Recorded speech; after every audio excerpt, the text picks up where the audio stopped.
and a distinct privilege to serve you as your narrators today for this significant occasion.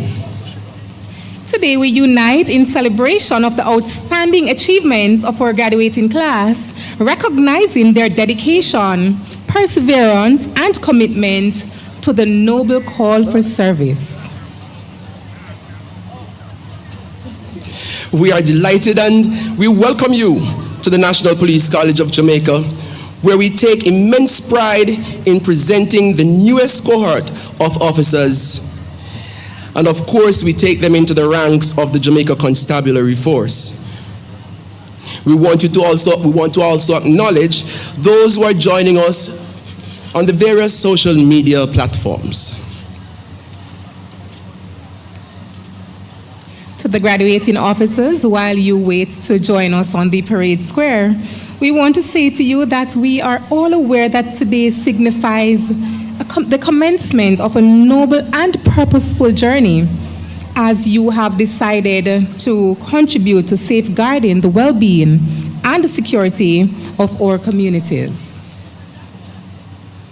Your greatest strength will be found in placing the needs of those you serve at the forefront, a principle that will not only enhance the safety and well-being of your communities, but also foster your personal growth and self-awareness. Congratulations on your graduation, and thank you for your resolute commitment to service and protection of the communities. Policing is far more than a profession.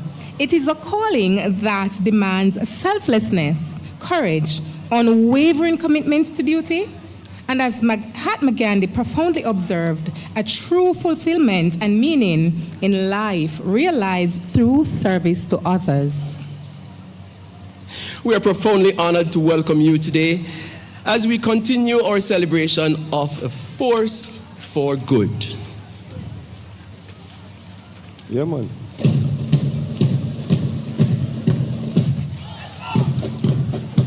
As we await the graduates, we want to remind our guests and visitors that the graduation program for this afternoon's exercise is available at conspicuous locations by QR codes.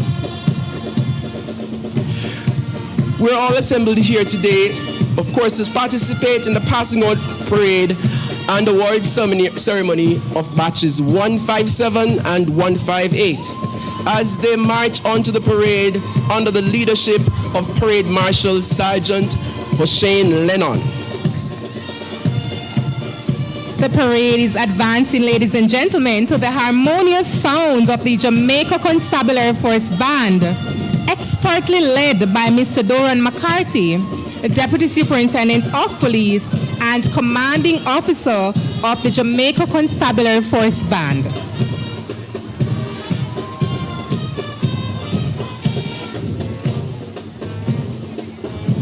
At this time, the Parade Marshal, Sergeant Hossein Lennon, is currently leading 334 new police officers who are joining the ranks of the Jamaica Constabulary Force onto the parade square, where they'll make their final eyes right.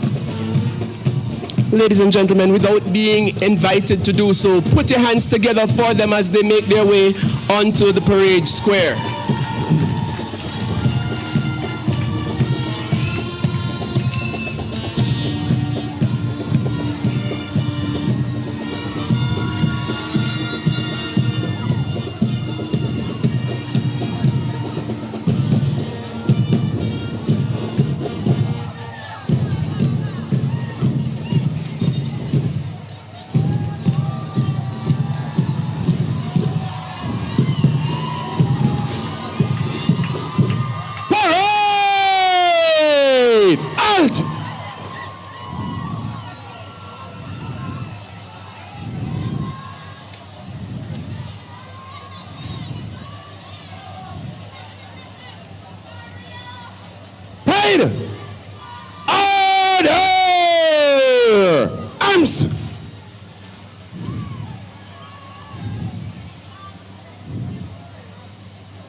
Dressings in open order.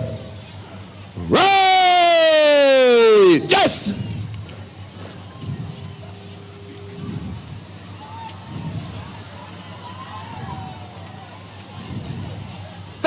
Stay! Number 2 man, number 1 squad.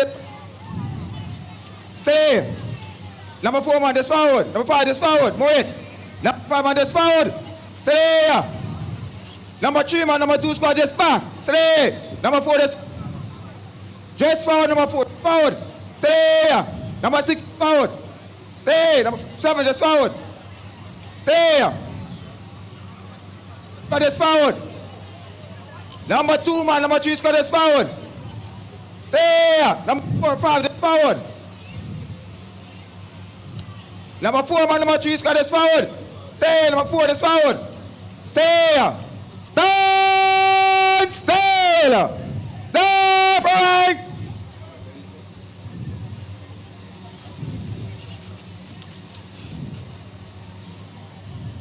Number 3 man, number 1 squad is forward. Stay. Number 6 man, number 1 squad is forward.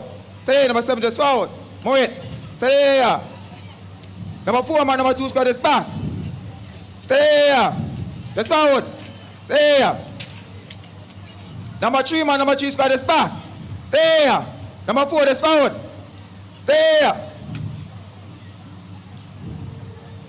Stand still. Stand rank.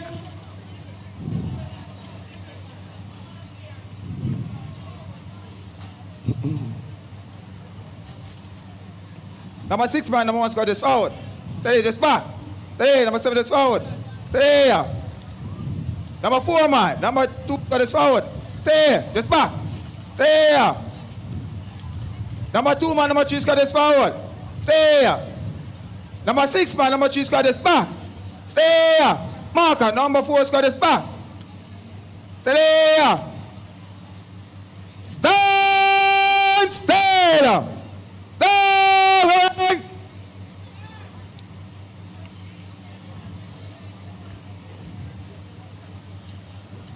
Marina. Boys. And Party. Boy, the center. Quick. Hide. Stand down. Ace. Stand easy. You have just witnessed the dressing of the parade, and this is usually carried out by the Assistant Parade Marshal, who is represented here today by Sergeant T. Price, Supernumerary. This is done to get all the graduates perfectly aligned as they prepare to demonstrate excellence. Ladies and gentlemen, at this time, the parade commander, Mr. Dave Foreman, Superintendent of Police, Supernumerary, is currently leading his team onto the parade square. He's assisted by officers on parade this afternoon, Mr. Melvin White, Mr. O. James, Mr. Damian Donaldson, and Miss Latola Knight, all acting in the Deputy Superintendent of Police Supernumerary capacity. In that same group of persons, parade! John!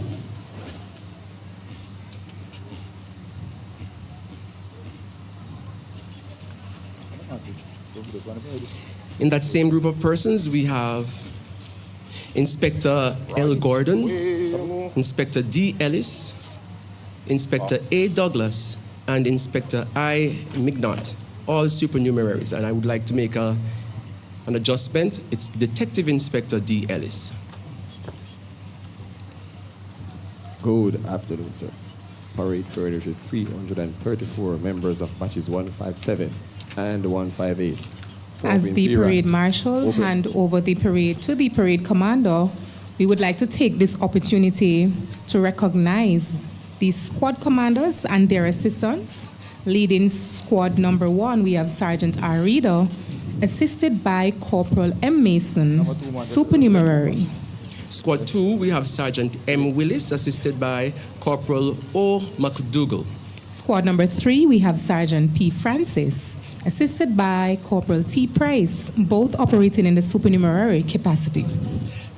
At Squad 4, we have Sergeant A. Clark, supernumerary, assisted by D. Mackenzie, also supernumerary.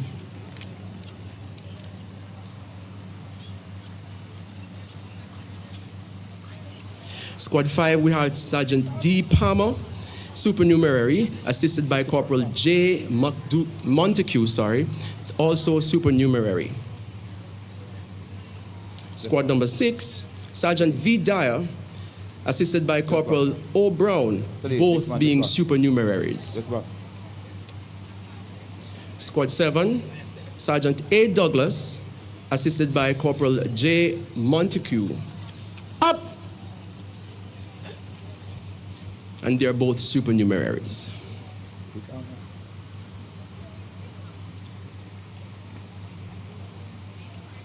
Wait! Start out! Stand! Easy! At squad number 8, we have Sergeant R. Ricketts, assisted by Corporal M. Davis, supernumeraries.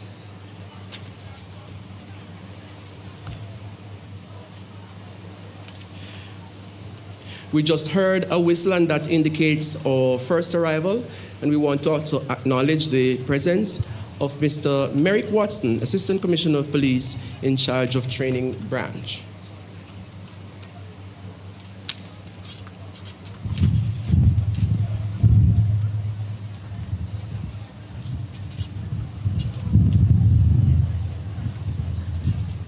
Continuing with the squad commanders, at squad number 8, we have Sergeant R. Ricketts, assisted by Corporal M. Davis, both operating in the supernumerary capacity.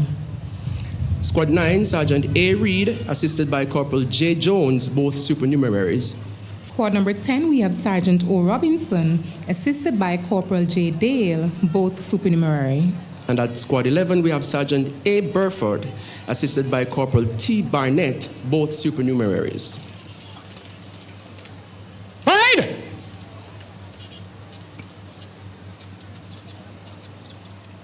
Our first arrival is Dr. Kevin Blake, Commander of the Order of Distinction, Justice of the Peace, and Commissioner of Police.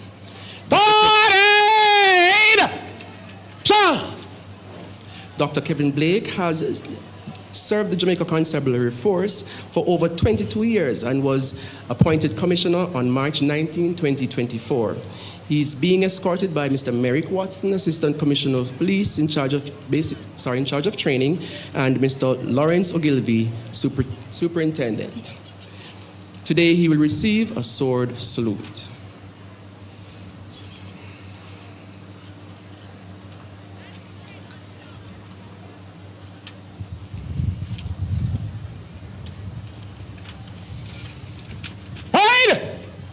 Stand out! Stand! Easy!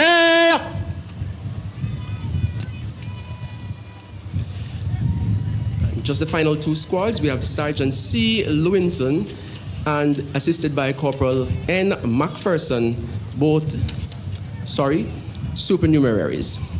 And finally, we have Sergeant A. Bailey, assisted by Corporal A. Simpson, both supernumeraries.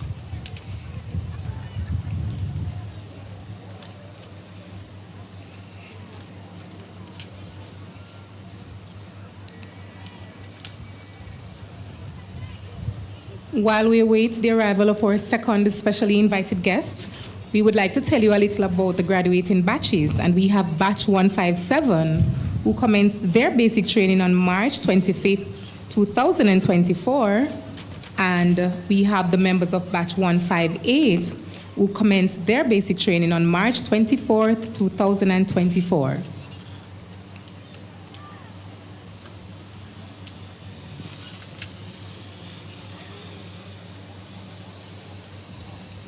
Batch 157 was trained at our Tranquility Bay campus in St. Elizabeth, while Batch 158 was trained here at Twickenham Park, our main campus.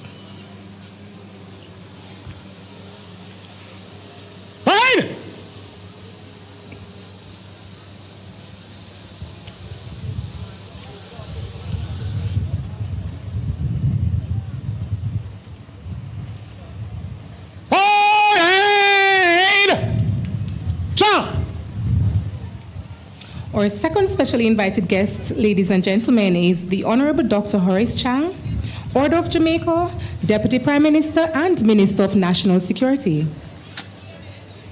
The Honorable Dr. Horace Chang is a prominent statesman and a devoted public servant whose contributions to Jamaica's national development are both profound and enduring.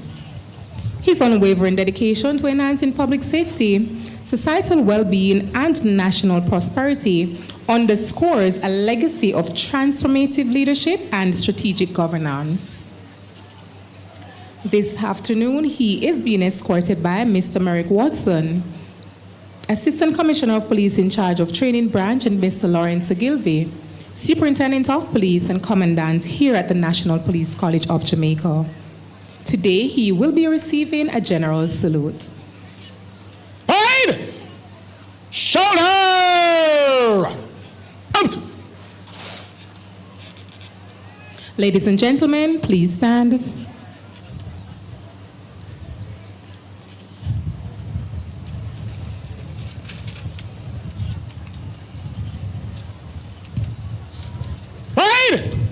General salute. Present. Arms.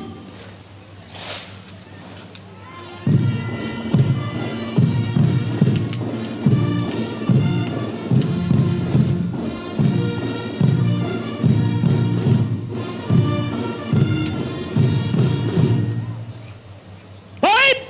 Shoulder.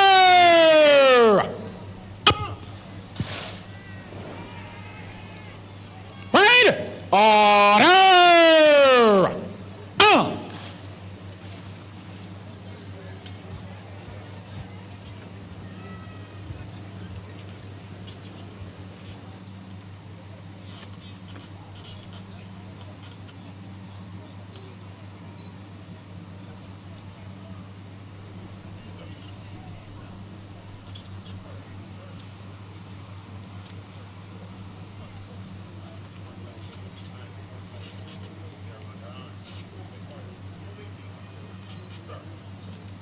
Ladies and gentlemen, you may be seated.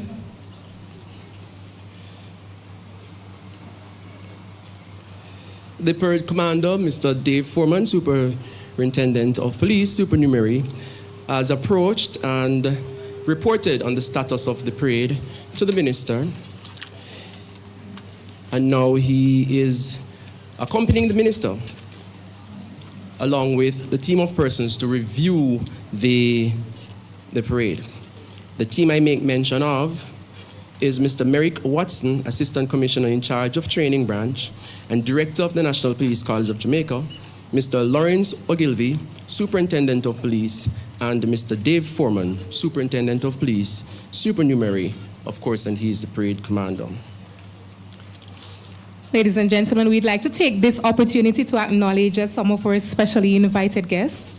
We have Mistress Iselin Golding, Custos for St. Catherine.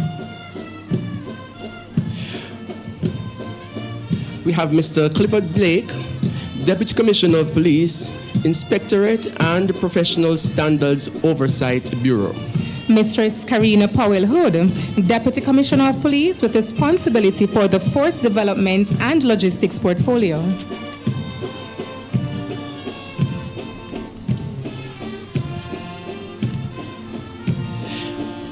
We have Mr. Michael Phipps, Assistant Commissioner of Police, Area 4. We also have Mr. Christopher Phillips, Assistant Commissioner of Police with responsibility for Area 5. We have Chaplain Dr. Gary Boudou Fletcher, the JCF Chief Chaplain. We also have Mr. Howard Chambers, Assistant Commissioner of Police in charge of the Specialized Operations Branch.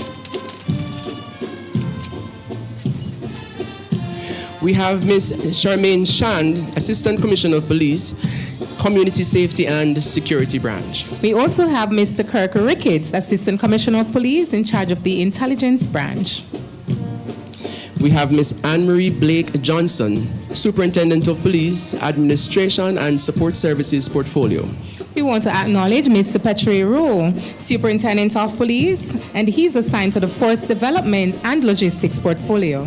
We also have with us Sergeant Arlene McBean, Chairman of the Jamaica Police Federation. Mr. Clarence Foster and wife, Justice of Peace for the Parish of St. Catherine. We have Mr. Otis Rowe, Acting Superintendent, St. Catherine Fire Brigade. And we want to take a quick look at the parade where we see the ministers stop to engage a member of the graduating class. A very proud moment for that member. I'm sure it's a moment that they all look forward to have this brief engagement. And for all persons who've been through this particular phase, I'm sure you cannot help but to remember the day you stood as the group you were a part of was being reviewed.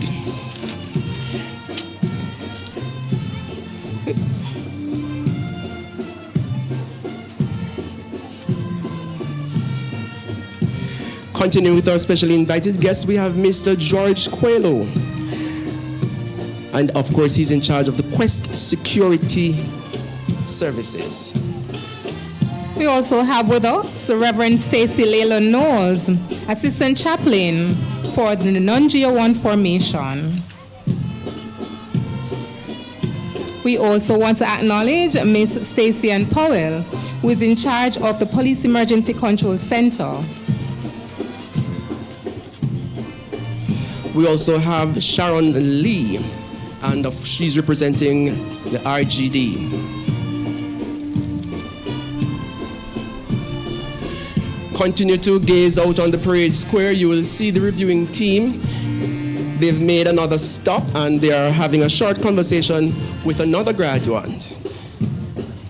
And seeing that you're looking in that direction, I want to also point out the persons who neatly and efficiently carried out the role of car door openers. They have transitioned and now they are escorting the reviewing team. Those persons are Corporal T. Price and N. McPherson, both supernumeraries. They are carrying out a dual role today.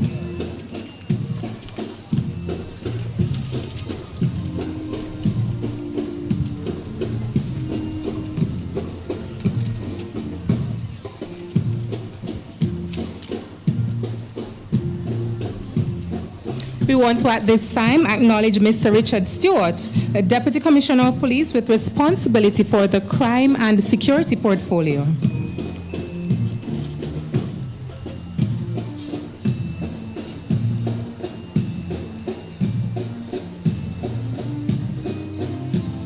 We also want to acknowledge Mr. Sean Lewis, who is in charge, of course, of the Jamaica Police Cooperative Credit Union, and he's, of course, assigned here on the grounds of the National Police College.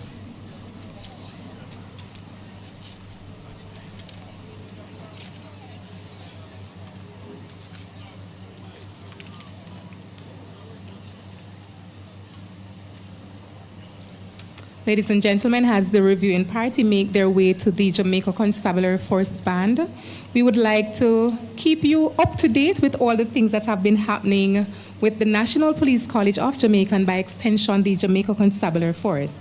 Here at the NPCJ, we continue to be the significant arm in the region that leads training for law enforcement, the premier educational institution in this particular area.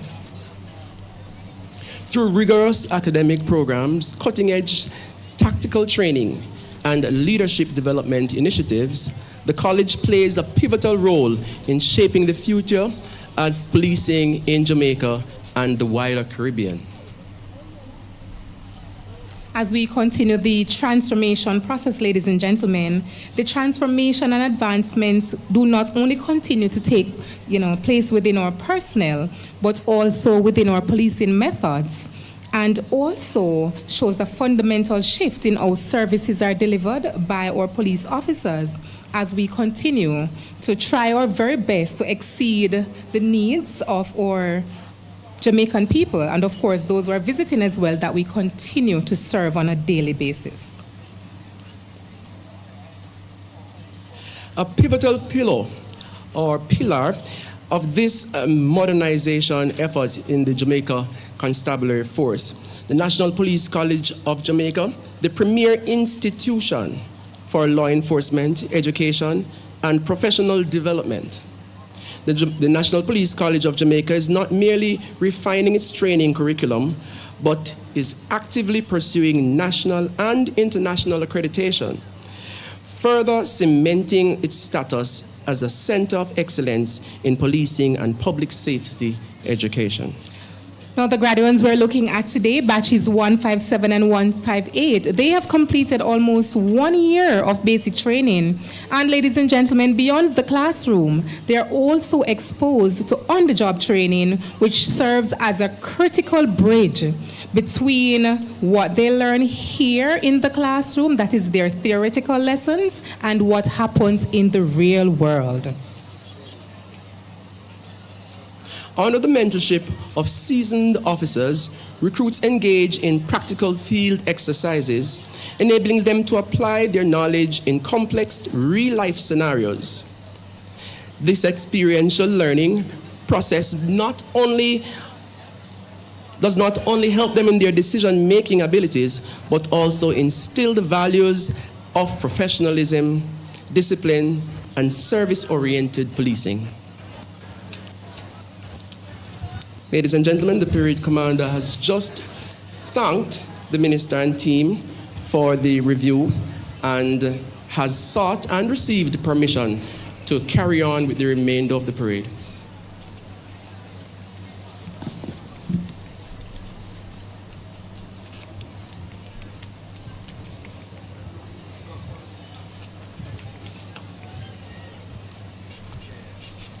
Dressing and close order.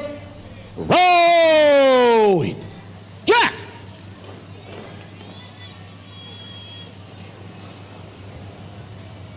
Hey! Stand still. Paida. Eyes. Front. Right. Shoulder. Arms. Well. March pass in slow and quick time. Move to the right and raise. Roll it. Done.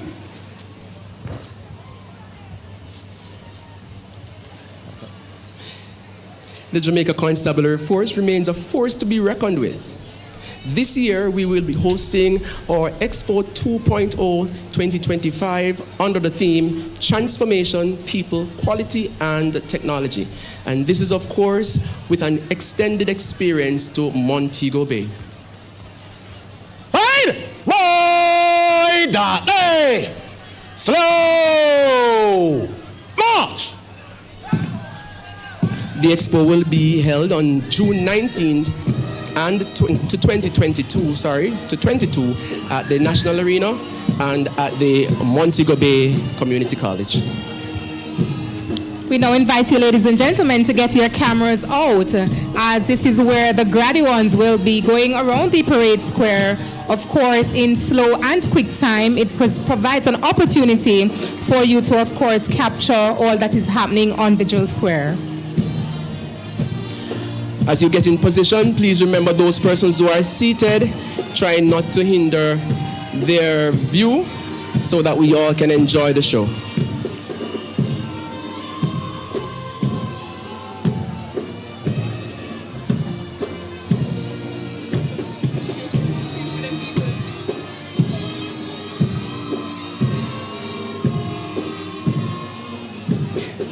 We invite you to cheer for them, ladies and gentlemen. They have practiced hard and they have committed to putting on a very good show for you here today. Keep the applause going so they feel very appreciated for all the hard work they have done.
go. Quick time. Quick march.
Very well.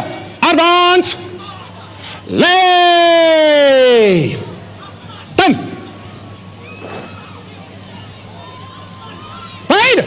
Order. Comes. Jesse. And open order. Roll it. Jack.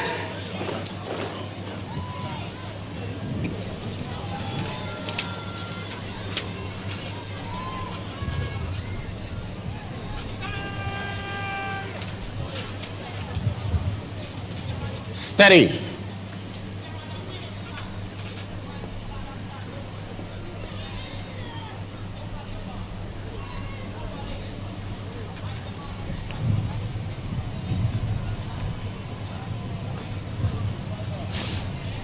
Hold on.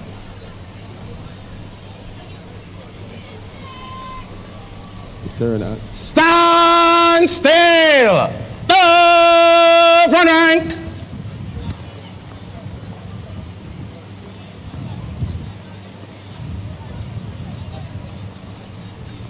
Steady.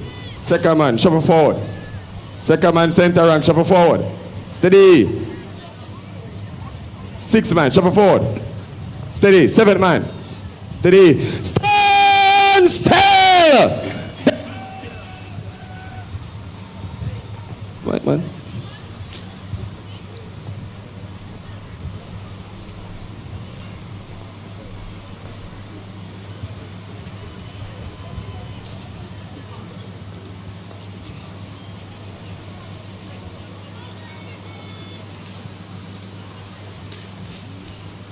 Stand still. The rank.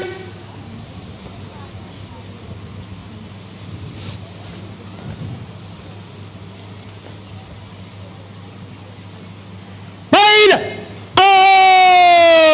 Always. Front. 40. Right and left. 10. 40. By the center. Quick march.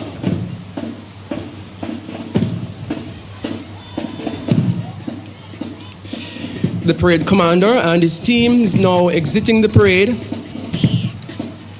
while we await the group of persons who we have named the chair squad.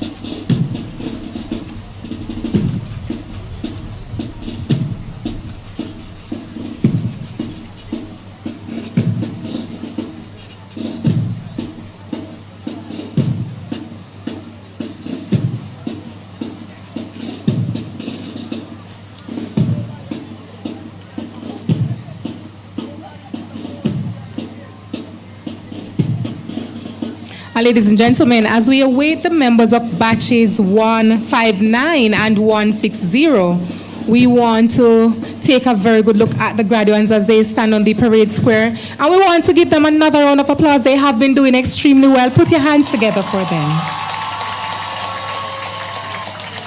Now the junior constables are equally excited to join them, and they will be coming with their little show in a moment.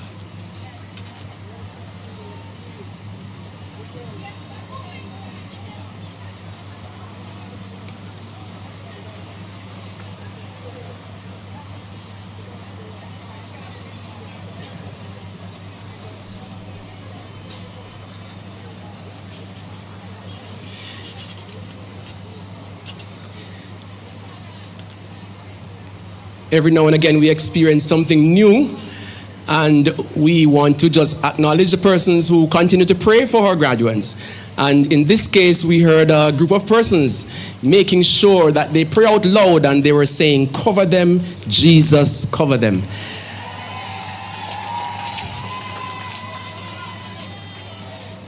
And I'm sure if I say, for we wrestle not against flesh and blood, you can finish that in your own time.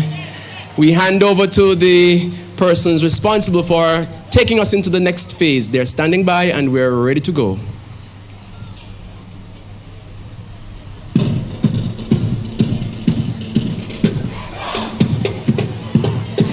Ladies and gentlemen, watch closely as the junior constables of batches 159 and 160 demonstrate highly coordinated approach, and they will be meticulous as they carry out their drills. Their display of discipline and precision exemplifies the very essence of effective policing. Teamwork at its finest. Look at them make their way to their location. The unity and synchronization you witness are not merely for show. They are testament of the rigorous training and unwavering commitment required in law enforcement. Put your hands together for them as they carry out their section of today's awesome ceremony.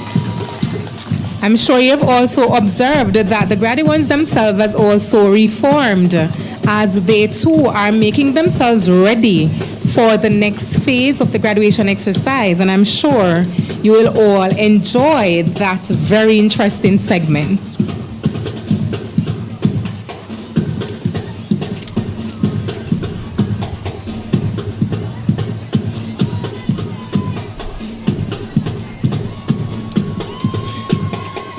Come on, keep the applause going for them. This is all for you, ladies and gentlemen. I want to point out that each movement, each step, is a reflection of the dedication these officers have to their craft and their duty to serve and protect. Look at that. Look at that. It is a clear demonstration that excellence in policing is achieved through collective effort and mutual support.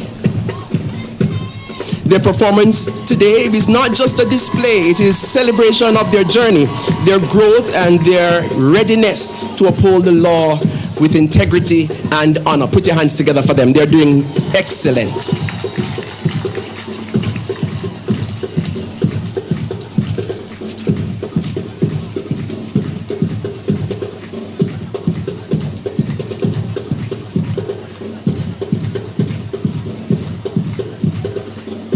As you watch them, appreciate the beauty of their coordinated efforts, the strength of their unity, and the pride they take in their roles. This display is a powerful reminder that behind every uniform is an individual committed to the highest standards of service, working seamlessly as part of their larger team to ensure the safety and well-being of their communities. It is indeed a beautiful sight to behold, a visual representation of teamwork, discipline, and the relentless pursuit of excellence.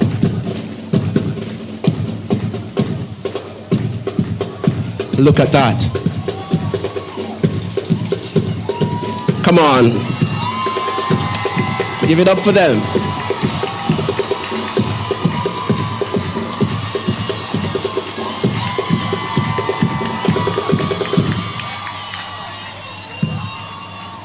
Excellent job by the members of batches 157 and 158, also those of 159 and 160 who assisted them just now. Ladies and gentlemen, as we transition to the next phase of the graduation exercise, we would like to invite Mr. Merrick Watson, Assistant Commissioner of Police in charge of Training Branch and Director of the National Police College of Jamaica, to bring welcome and acknowledgements.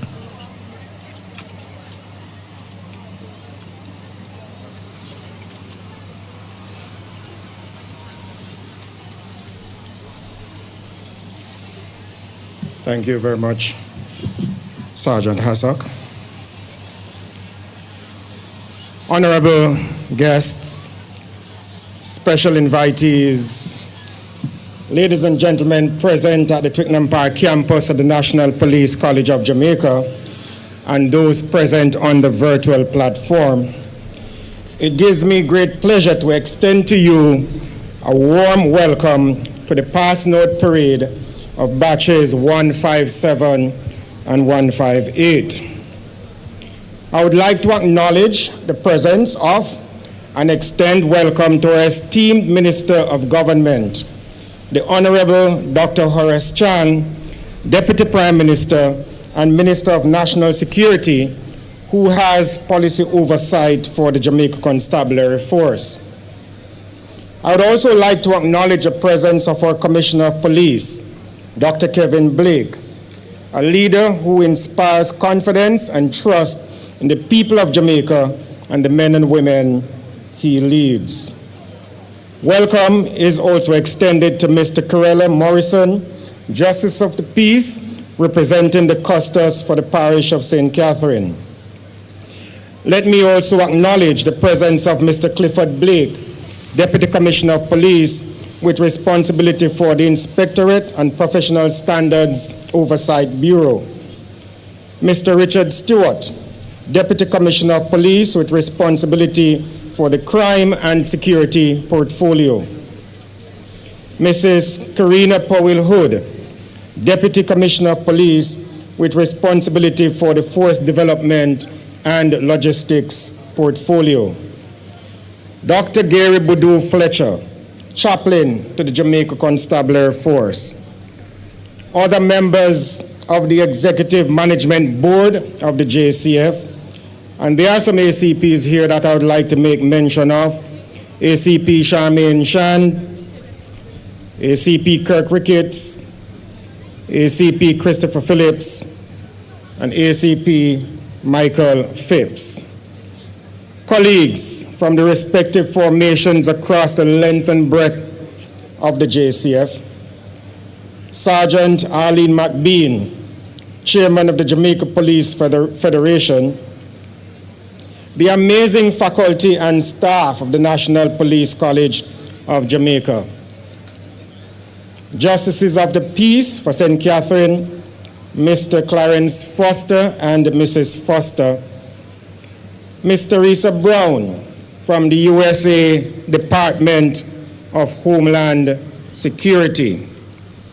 And ladies and gentlemen, I'm going to ask you to help me extend a special welcome to a special guest. This gentleman, I've served in different capacities in my career in the JCF. I've also been fortunate to serve him in different capacities here at the NPCJ as well. I'm going to ask you to put your hands together as I welcome past Commissioner of Police, Mr. George Coelho.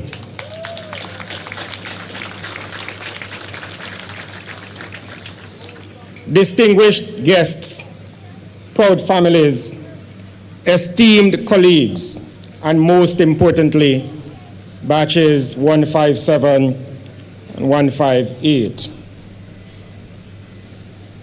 Members of the graduating class, I extend my heartfelt congratulations to each of you. You have chosen a path of honor, one that requires courage, resilience, and a deep commitment to serving others. We believe in you. We are confident that you will make us proud. Permit me to leave you with a quote from Wayne Muller, executive leadership mentor and community advocate, who said, and I quote, "As we serve others, we are working on ourselves. Every act, every word, every gesture of genuine compassion naturally nourishes our own hearts as well. It is not a question of who is healed first. When we attend to ourselves with compassion and mercy, more healing is made available to others.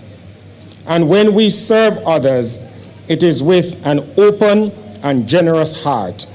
Great healing comes to us." End of quote. Remember, members of batches 157 and 158, you are now a part of a larger family, the law enforcement family. Stand by each other, support each other, and together let us build a safer and more just community. May God bless you all. I thank you.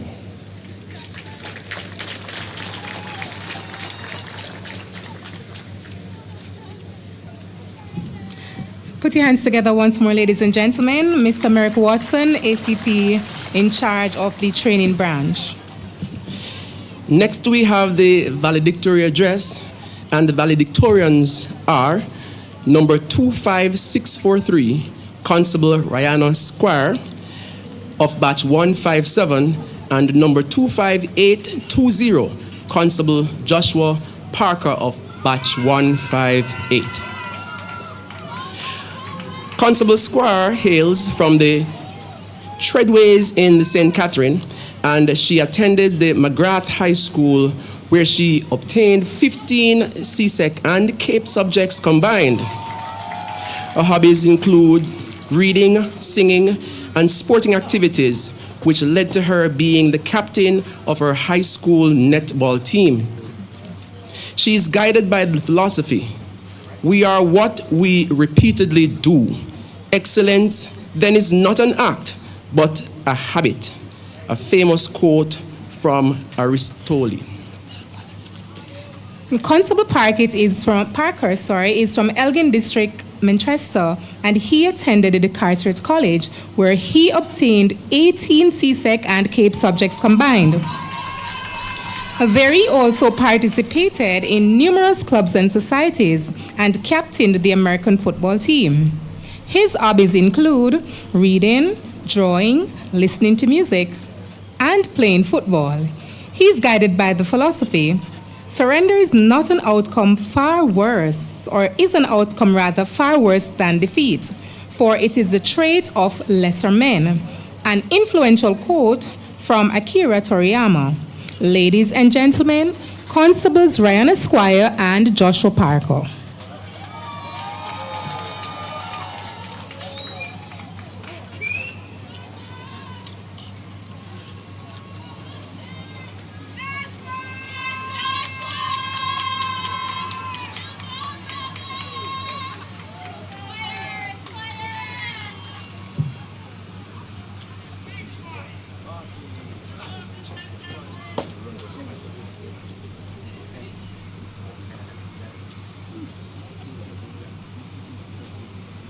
I just want to say to the persons who are in attendance here today that you have been such an awesome audience. Now it's time to applaud yourselves.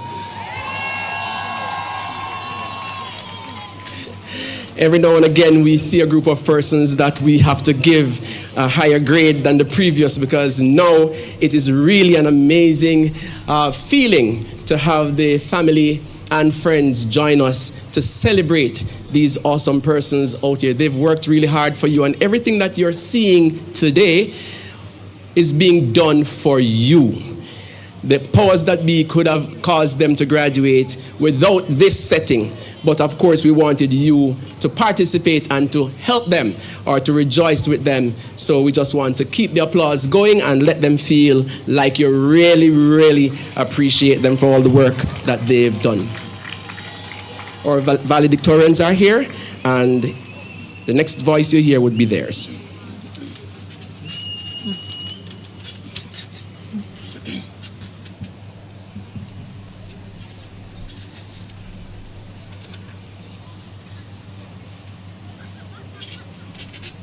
Minister of National Security, the Honorable Dr. Horace Chang. Dr. Kevin Blake, Commissioner of Police. Mr. Richard Stewart, Deputy Commissioner of Police in charge of the Crime and Security Portfolio. Mr. Clifford Blake, Deputy Commissioner of Police in charge of the Inspectorate and Professional Standards Oversight Bureau. Mrs. Karina Powell-Hood, Deputy Commissioner of Police in charge of Force Development and Logistics Portfolio. Mr. Merrick Watson, Assistant Commissioner of Police in charge of Training Branch and the Director of the National Police College of Jamaica. Custos Rotulorum for the Parish of St. Catherine, the Honorable Iselin Golding.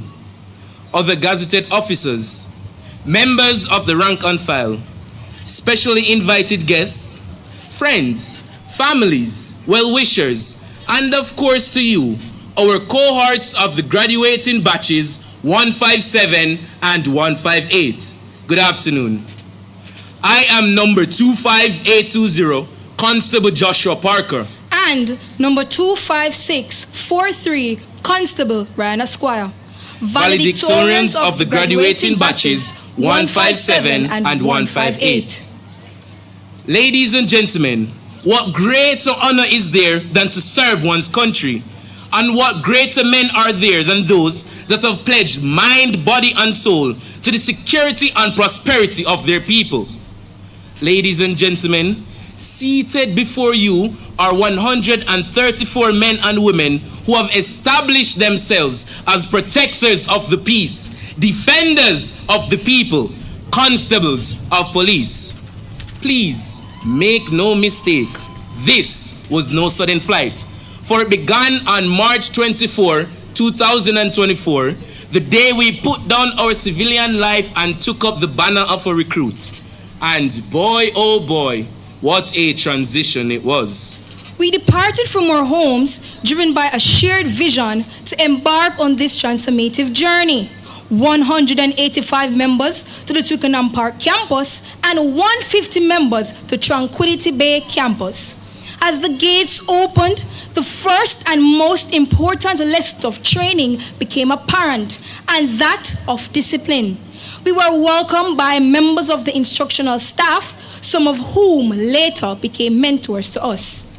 Our mornings began at approximately 4:45 a.m.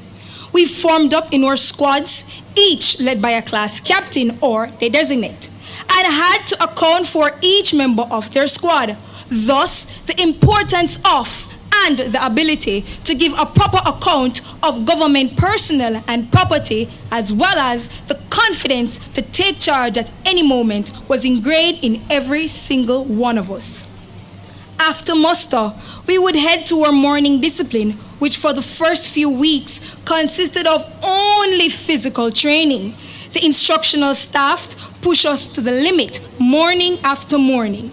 Even when our brains were tired and our bodies ached, our developing self-discipline would not allow us to buckle nor yield. We showed up and we pressed on, hearing on the spot, double mark time, left, right. Yes. PT sessions were as enjoyable as they were difficult. The exercises promoted our basic fitness and were the foundation for our monumental success at the National Sports Day. When you mention pride, prestige, and discipline, you are talking about drill. The beauty of drill is remaining perfectly still after the execution of every drill movement, whether right or wrong. As you have seen today and will continue to see as the ceremony goes on, it's nothing short of perfection. Each morning, the drill team ensured we understood the importance of proper deportment and hygiene by way of inspection. And woe be unto the man that was found wanting, for he would have to take a swim in the green sea or in the asphalt ocean, and that was if he was lucky.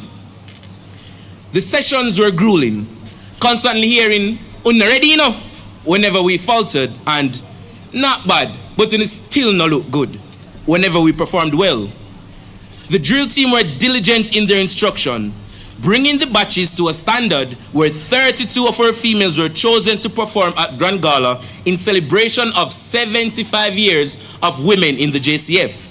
And our men led various honor guards for service members that have passed to do in chairpiece display for 2 different graduating batches.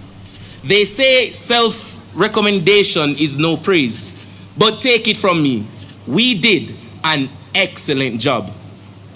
Each day, after morning discipline, we gathered with our respective class instructors to be guided through the day's lesson.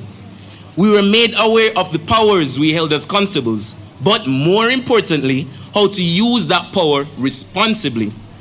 Once these lessons were completed, we were assessed in both theory and practical to ensure that we had garnered sufficient knowledge and competence to carry out the task. Each squad had a classroom diary and all trainees were allowed to utilize the diary. Yes, This exposed us to key aspects of the duties of a station guard and taught us how to appreciate reports, the importance of records management, and to understand that our operational training must be equally matched with sound administrative skills. This also prepared us for our next phase of training and policing career. Training at the National Police College of Jamaica gave us theoretical knowledge, whilst the on-the-job training deployment was designed to give us real-life exposure to policing and prepared us to properly interact with internal and external customers. This is the beauty of the National Police College of Jamaica. Every activity done, no matter how tedious it may seem, has prepared us to tackle the complexities of policing. After class, we would be given our personal admin time to retire to our barracks to get prepared for night muster. Oh yes, night muster. Some members can attest to those muster parades, some of which were educational and some filled with extra training. When we say extra training, we mean changing in 10 different attires within 5 minutes or less, or else we were met with push-ups, flutter kicks, and planks. This exercise taught us proper time management and teamwork. We also learned the true meaning of esprit de corps. There is one night in particular that we can't forget. Of course, how could we forget the most ineffaceable night muster parade to date? Only had to roll from the basic area all the way to the sentry post, then sprint back up the hill. That wasn't just a night muster parade, but a nightmare parade. Now, some might hear the stories and view these experiences as punishment, but we know it as shocking training. Nothing more and nothing less. We had our fair share of all-nighters and cram sessions, but we also knew how to have fun. After all work and no play makes Jack a dull boy or Jill a dull girl, and trust me, our batch is anything but dull. As a batch, we maintain the balance between work and play. There are times we would come together and have socials and debate competitions. Through these activities, we learned to work together, support each other, and celebrate our differences. We became more than just batchmates. We became a family. Looking back, I realized that these social events helped us step out of our comfort zone, build our confidence, and develop good communication skills. Our lives were marked by a sense of rhythm and purpose, with the Saturdays through to Sundays following a routine. But on Wednesday, July the 3rd, 2024, that rhythm was shattered by Hurricane Beryl, which brought Jamaica to a standstill and forced us to adapt to a new reality. A few intrepid men from our batch voluntarily stayed at the campus to offer services through rebuilding and reorganizing of the communities from damages sustained from the storm, fostering the JCF long-standing community-based policing strategies. The courageous constables who volunteered to remain and rebuild encountered many obstacles, ranging from no communication with families to water shortages, blocked roads, and no electricity. And we cannot go without mentioning the mosquitoes. We learned that through all the difficulties faced, with perseverance, dedication, and most importantly, teamwork, we can overcome whatever challenges we may stumble upon. One thing for sure, and two things for certain. Our training has equipped us with the tools necessary to face the worst, come what may. And true to its nature, the storm must pass. Eventually, we resumed training and hit the ground running, breezing through the remaining topics before diving into our student tactical training. Our student tactical training, famously known as Fieldcraft, was one of the most technical but physically demanding parts of our training. We learned all the necessary maneuvers and operational discipline that will enable us to be effective in the field. This phase of our training, like all others, was not without its own examination, so to speak. Lantern crawling, oh man. When I tell you that on that fated night, it felt like we crawled and rolled from Spanish Town to Montego Bay. It was a dreaded night for all of us. A a night specifically designed to foster what we called the winning mindset. Our physical limits and temperance were most definitely tested. So believe me when I say that if needs be, we can get flat, crawl, and roll away to avoid contact. Ladies and gentlemen, we are indeed ready. Our divisional training, or on-the-job training, was the last phase before returning for graduation. And this is where we were allowed to put to practical use all we learned at the National Police College of Jamaica. While at training division, we observed the dedication of our seniors to the strategic priorities of the JCF. We observed the police public interaction policy in effect. We were reminded of JCF use of force policies at the start of every duty, and we were taught to account for all engagement after each duty. Ladies and gentlemen, as we conclude, let me draw your attention to Force Orders number 4056, dated the 27th of February 2025, in which our Commissioner, Dr. Kevin Blake, reiterated that professionalism is not a desirable add-on to policing, but should be the foundation on which modern policing is built.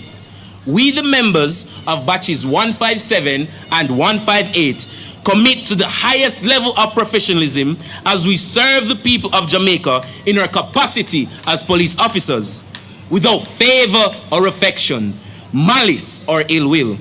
As we go forth, let us remember the words of Robert Peel: the police are the public, and the public are the police. Let us embody this spirit of service to our communities. I say to you, graduates of batches 157 and 158, it doesn't matter who you are. It doesn't matter where you are from. The opportunity is before you. Go be great, for you are a success story. Batches 157 and 158. We are the people who will provide quality service in age of technology. People, quality, and technology in a force for good. We thank you.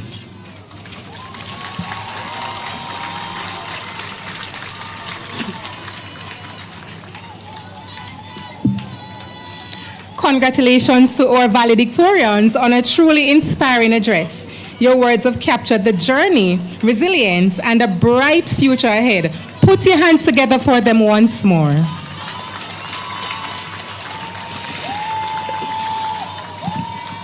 Ladies and gentlemen, we now move to the presentation of the basic training certificates, and this will be done in two parts. First, Mr. Richard Stewart, Deputy Commissioner of Police, with responsibility for the crime and security portfolio, will do a symbolic presentation to the number 1 class captain of batch 157, marking a historic moment, as these batches are the first to receive basic training certificates bearing the idealist stamp of approval. This achievement, ladies and gentlemen, signifies the official recognition of the National Police College of Jamaica as a registered institution with the International Association of Directors of Law Enforcement Standards and Training, solidifying its status in the field of professional training in law enforcement. We want to also acknowledge DCP Stewart, whose brainchild it was to have the college attain accreditation for its basic training program. Put your hands together for him, ladies and gentlemen. The remaining certificates will be presented by Mr. Lawrence Ogilvie, Superintendent of Police and Commandant here at the National Police College. These will, of course, be collected by the respective class captains, representing batch 157R, squad number 1, number 25543, Constable Corey Bryant. Squad number 2, number 25624, Constable Khalil Reed. Squad number 3, number 25644, Constable Romaine Stevenson. Squad 4, number 25560, Constable Andre Edwards. Squad number 5, number 25613, Constable Moesha Nelson. And squad number 6, number 25617, Shanae Pencil. Ladies and gentlemen, I present to you the class captains of squads 1 to 6 of batch 157.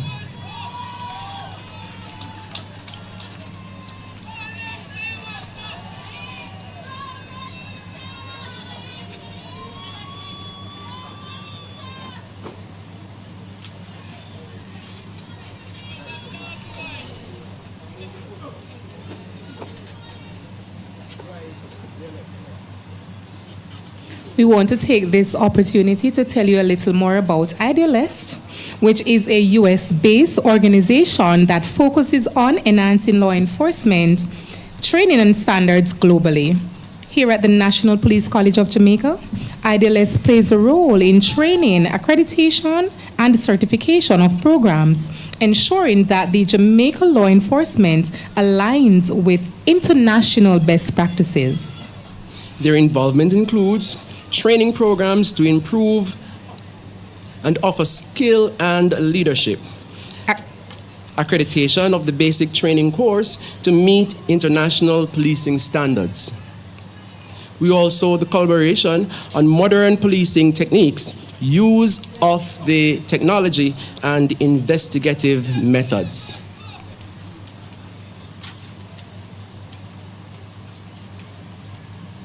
This is indeed a very significant achievement for the Jamaica Constabulary Force. And I tell you, the members of the National Police College of Jamaica are extremely proud. It has been a lot of work under the leadership of our Assistant Commissioner, Mr. Merrick Watson, in order for us to attain this very significant accreditation. Put your hands together for the team at the National Police College.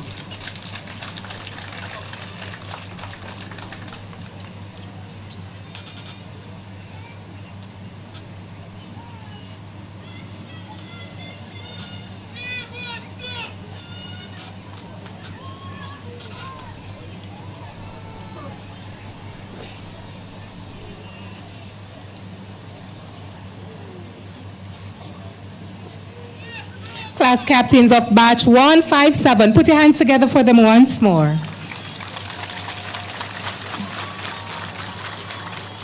Representing batch 158 are Squad 1, number 25696, Constable Lejeune Sterling. Squad 2, number 25722, Constable Makilia Stewart. Squad number 3, number 25742, Constable Shamoy McFarlane. Squad number 4, number 25762, Constable Travis Haynes. Squad number 5 and number 25781, Constable Thaniel Chapman. Squad 6, number 25820, Constable Joshua Parker.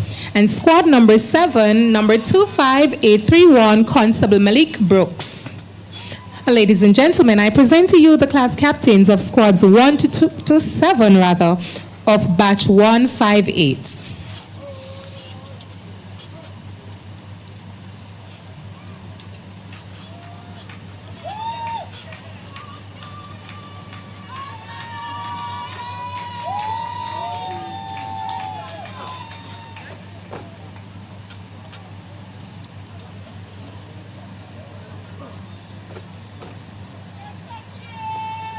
And we hear the voice of a female saying, "Come on, parents, cheer them." and it's no doubt that that person is definitely a mother for many. I'm sure you've heard the words class captains, and just to indicate to you that in training, we have these group of persons that play such an important role. The class captains, they have the responsibility of representing their squad mates, and that is for situations that are brought to their attention, and the class captains would be the voices of the persons in the batch. But on the flip side, the class captains also have to represent administration. So they represent the instructional team in the absence of instructors, and a lot of times they are given instructions to pass down to the group. And by so doing, they become the fulcrum between their squad mates and the instructional staff. And by also doing that, we have a seamless transition of activities throughout the day, because we always have someone playing the role of lead in all situations.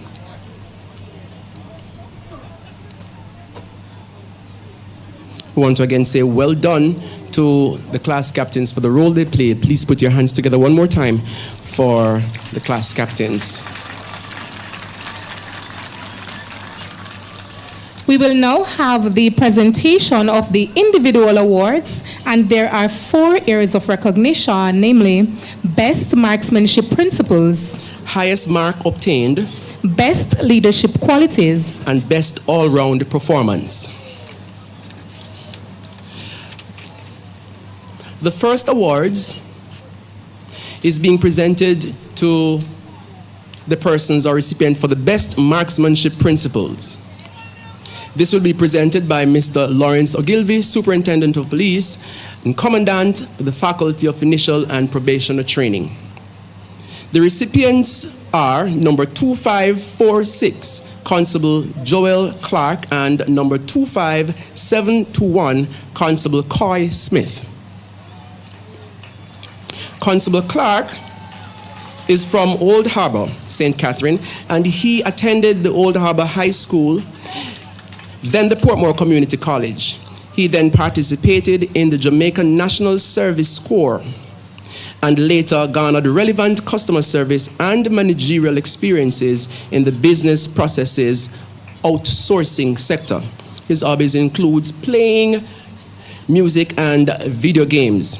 His guiding philosophy is every sinner has a future and every saint has a past. A popular quote, Oscar Wilde, who is famous for his role in aesthetic movement. Constable Smith is from Guysill in St. Catherine, and he attended the Guysill High School, where he obtained passes in 9 subjects while serving as a cadet and peer counselor. His hobbies include watching movies, roller skating, and swimming. His guiding philosophy: no one person is too small and no one dream is too big. Ladies and gentlemen, Constables Joel Clark and Coy Smith.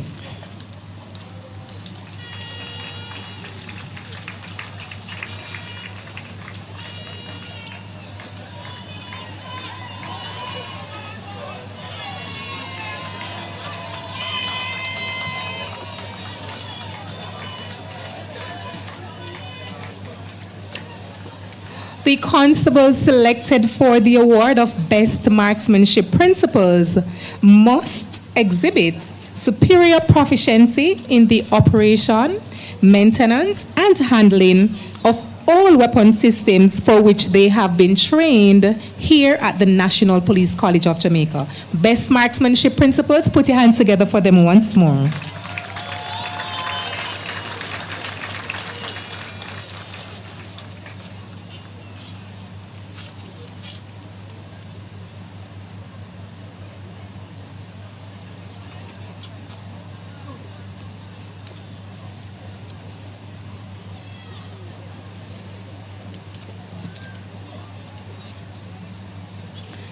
The second award will be presented for the category of highest mark obtained on course, and this will be presented by Mr. Merrick Watson, Assistant Commissioner of Police in charge of the training branch.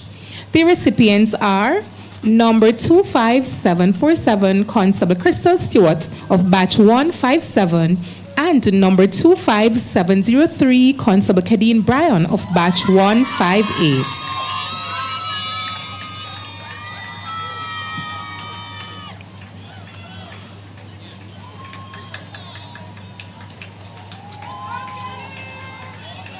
Constable Stewart is from Salt River, Clarendon, and she attended the Kemsill High School, where she obtained 9 subjects and participated in numerous clubs and societies.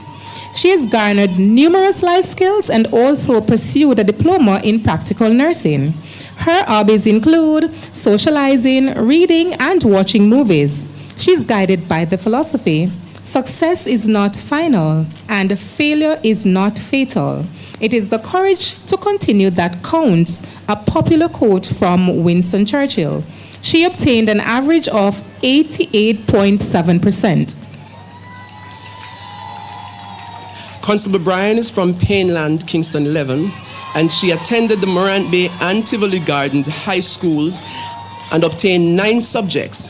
She initiated studies in ports management at the Caribbean Maritime University, and then later enlisted the Jamaica Constabulary Force. Her hobbies include performing selfless acts, cooking, and spending time with family. She's an active community member and coordinates programs in the St. Andrew South Division. She's guided by the philosophy, set the foundations of everything you do on the Lord. Work hard, maintain discipline, and you will succeed. She obtained an average of 93.62. Ladies and gentlemen, Constables Crystal Stewart and Kadeen Bryan.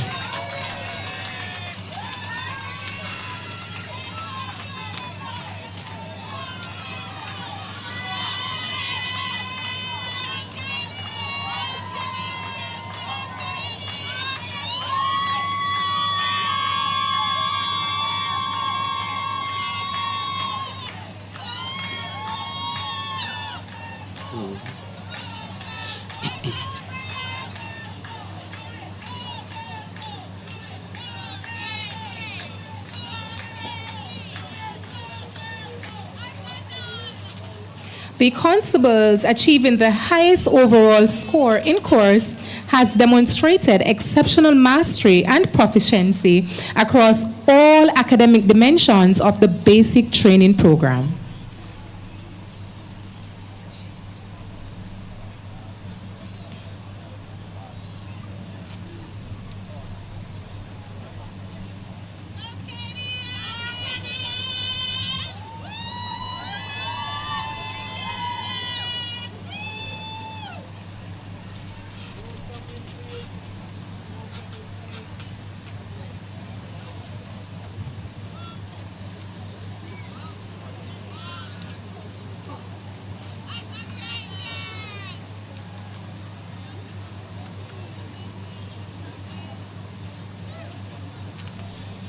%88.7% and 93.62%. And I hear one of our visitors said, as a bright girl. Put your hands together for them.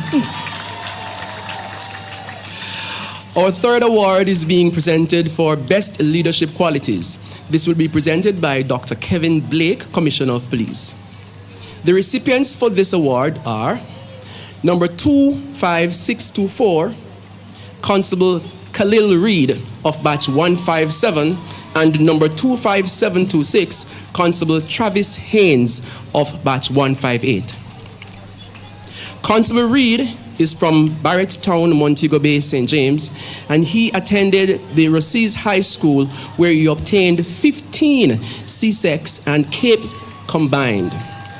He held leadership roles in numerous high school clubs and societies, and further gained professional experience by working as an administrator and with a prominent airline. His hobbies include reading, listening to music, and watching television. He's guided by the scripture in Psalm 34, verses 22. The Lord will rescue his servants. No one who takes refuge in him will be condemned. Constable Haynes is from Spalding, Clarendon, and he attended the Spalding High School where he obtained passes in 10 subjects. He was a member of the Cadet Corps and a student council representative. He then attended the Knox Community College. His hobbies include playing football, listening to music, reading, and spending quality time with his family. His philosophy states, Nisi Dominus Frustra, which translates rather to without the Lord it is in vain. Ladies and gentlemen, Constables Khalil Reed and Travis Haynes.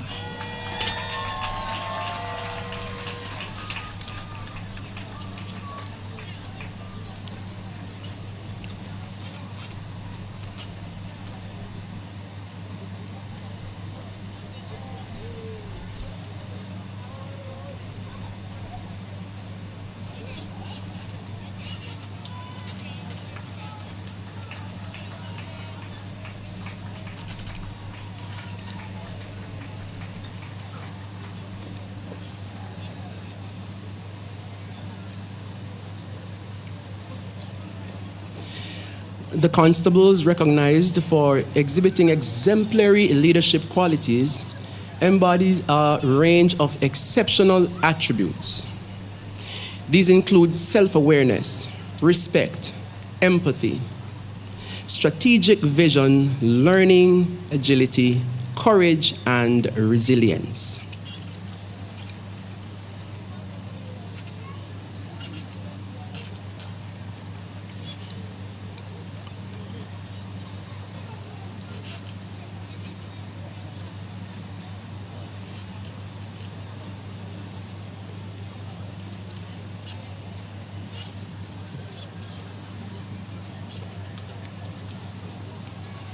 Put your hands together one more time for the recipients. The fourth and final award will be presented for the category of Best All-Round Performance, and this will be presented by Dr. Horace Chang, Deputy Prime Minister and Minister of National Security. The recipients of this award are number 25563, Constable Jamal Evans, and number 25845, Constable Anicia Salmon. Constable Evans is from Monique St. Anne, and he attended the York Castle and St. Jago High Schools. He then went to the University of the West Indies, where he pursued a bachelor's degree in biochemistry with a minor in physics. He was active in high school, where he also captained his track and field team. His hobbies include playing football and cricket, reading medical journals, and participating in data analytics. His guiding philosophy, a Latin phrase, nil sine magno labor, which means nothing gained in life is without great effort. Constable Salmon is from Mountainside St. Elizabeth, and she attended the Magati High School in that same location. They formerly served the Jamaica National Services Corps, where she gained valuable insights. Her hobbies include creating art pieces, participating in sport, and listening to music. She is guided by the philosophy, my greatest glory is not in never falling, but in rising every time I fall. A popular quote from the Chinese philosopher Confucius. Ladies and gentlemen, Constables Jamal Evan and Anicia Salmon.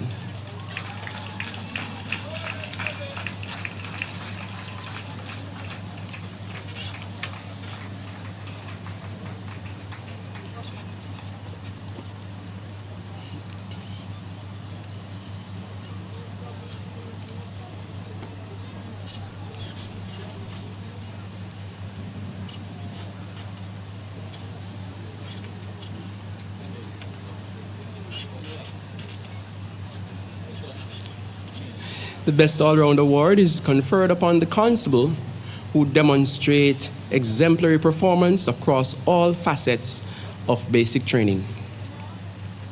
This means, ladies and gentlemen, that they're excellent at drill, physical training, academics, and all areas they are exposed to here at the National Police College of Jamaica. Best all-round performance, put your hands together for them.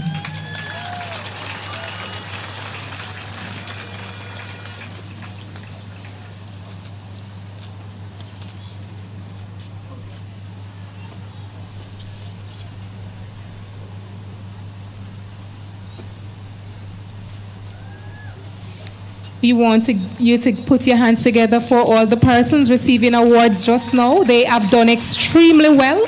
They have committed themselves to the task. And while they managed to keep up with all the rigors of basic training, they still managed to excel in the various areas for which they were recognized.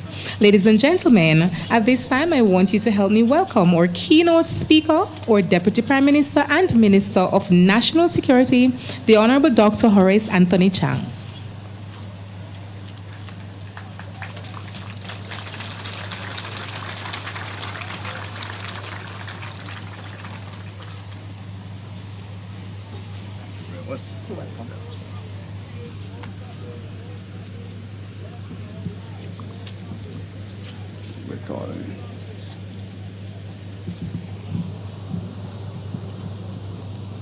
Thank you. I'm to acknowledge my Commissioner, Dr. Kevin Blake, members of the High Command, Deputy Commissioners Clifford Blake, Karina Powell-Hoder, and Deputy Commissioner Stewart. other members of the High Command, including the Commandant of the College, Assistant Commissioner Merrick Watson, the staff of the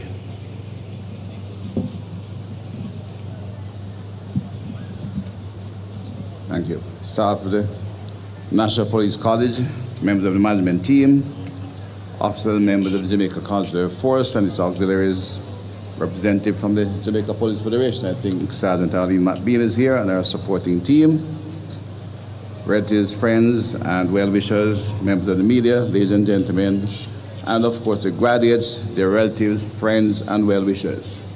And a particular word to the relatives, I want to say thank you for having your family join the Jamaica Consular Force, a force for good. But it's really a pleasure to see all of you this evening, and I'm sure you'll leave here during this last few minutes had a sense of, felt proud of your family out there. They move with elegance and precision. And I'd like to charge to remember this hour, that when you go back to the various districts across Jamaica, they are joining with the Jamaica Consular Force and institution. And you need to give them the same level of support they are receiving here today. They have been successful in training. They will continue to be successful. I know it's a very bright and outstanding lot of young Jamaicans, but they will continue to need the support of the community. I think the Valedictorian said, the police is the community, and the community is the police. And indeed, we would like to see you take the message from here today, that you have some of the finest young Jamaicans in the Jamaica Consular Force, and ensure that your community members give them the support they require out there. It's a tough job, but it's a very important job. I want to extend a warm welcome to all of the 334 newly minted constables from batches 157 and 158 to the ranks of the Jamaica Consular Force. You have joined the force at a pivotal point in time, one where the Jamaica Consular Force is making significant strides in achieving its objectives and strengthening the institutional framework necessary for sustainable crime reduction. Policing is maybe one of the most universal, if not the most universal, professional activity in the nation. And the police force is the most widely recognized institution of society. They work 24/7 at all times. While the core mandate is to maintain law and order, the role extends far beyond these titular designation, impacting almost all facets of society and carrying immense social responsibility. As a member of a national police force, you'll be among the most visible representatives of the government of Jamaica everywhere in Jamaica. In times of crisis, uncertainty, and need, the public look to the police for guidance, protection, and support. Your role is to be accessible, responsive, and dynamic, adapting to the ever-evolving challenges of law enforcement in this country. The responsibilities of a police officer are broad and complex, encompassing both the maintenance of law and public order. However, the variety of the situation in which police are asked to intervene is much greater than, as said, the law enforcement and ordermen, as indicated in the title. Because of the nature of public safety, you are called upon to act in many, many situations that you may not even envisage while in school. Almost all activities of society revolves around these two activities, these two titles of law enforcement and order. You are required to be upholding and enforcing law impartially, ensuring the protection of life, liberty, property, human rights, and the dignity of all citizens, even the least among us. You are required to be promoting and preserving public order, fostering a sense of safety and security within all communities. You are required to be protecting public property, roads, bridges, critical infrastructure, schools, police stations, hospitals, against vandalism, violence, and other threats. Preventing crime by implementing proactive measures and collaborating with relevant agencies to reduce opportunities for criminal activity.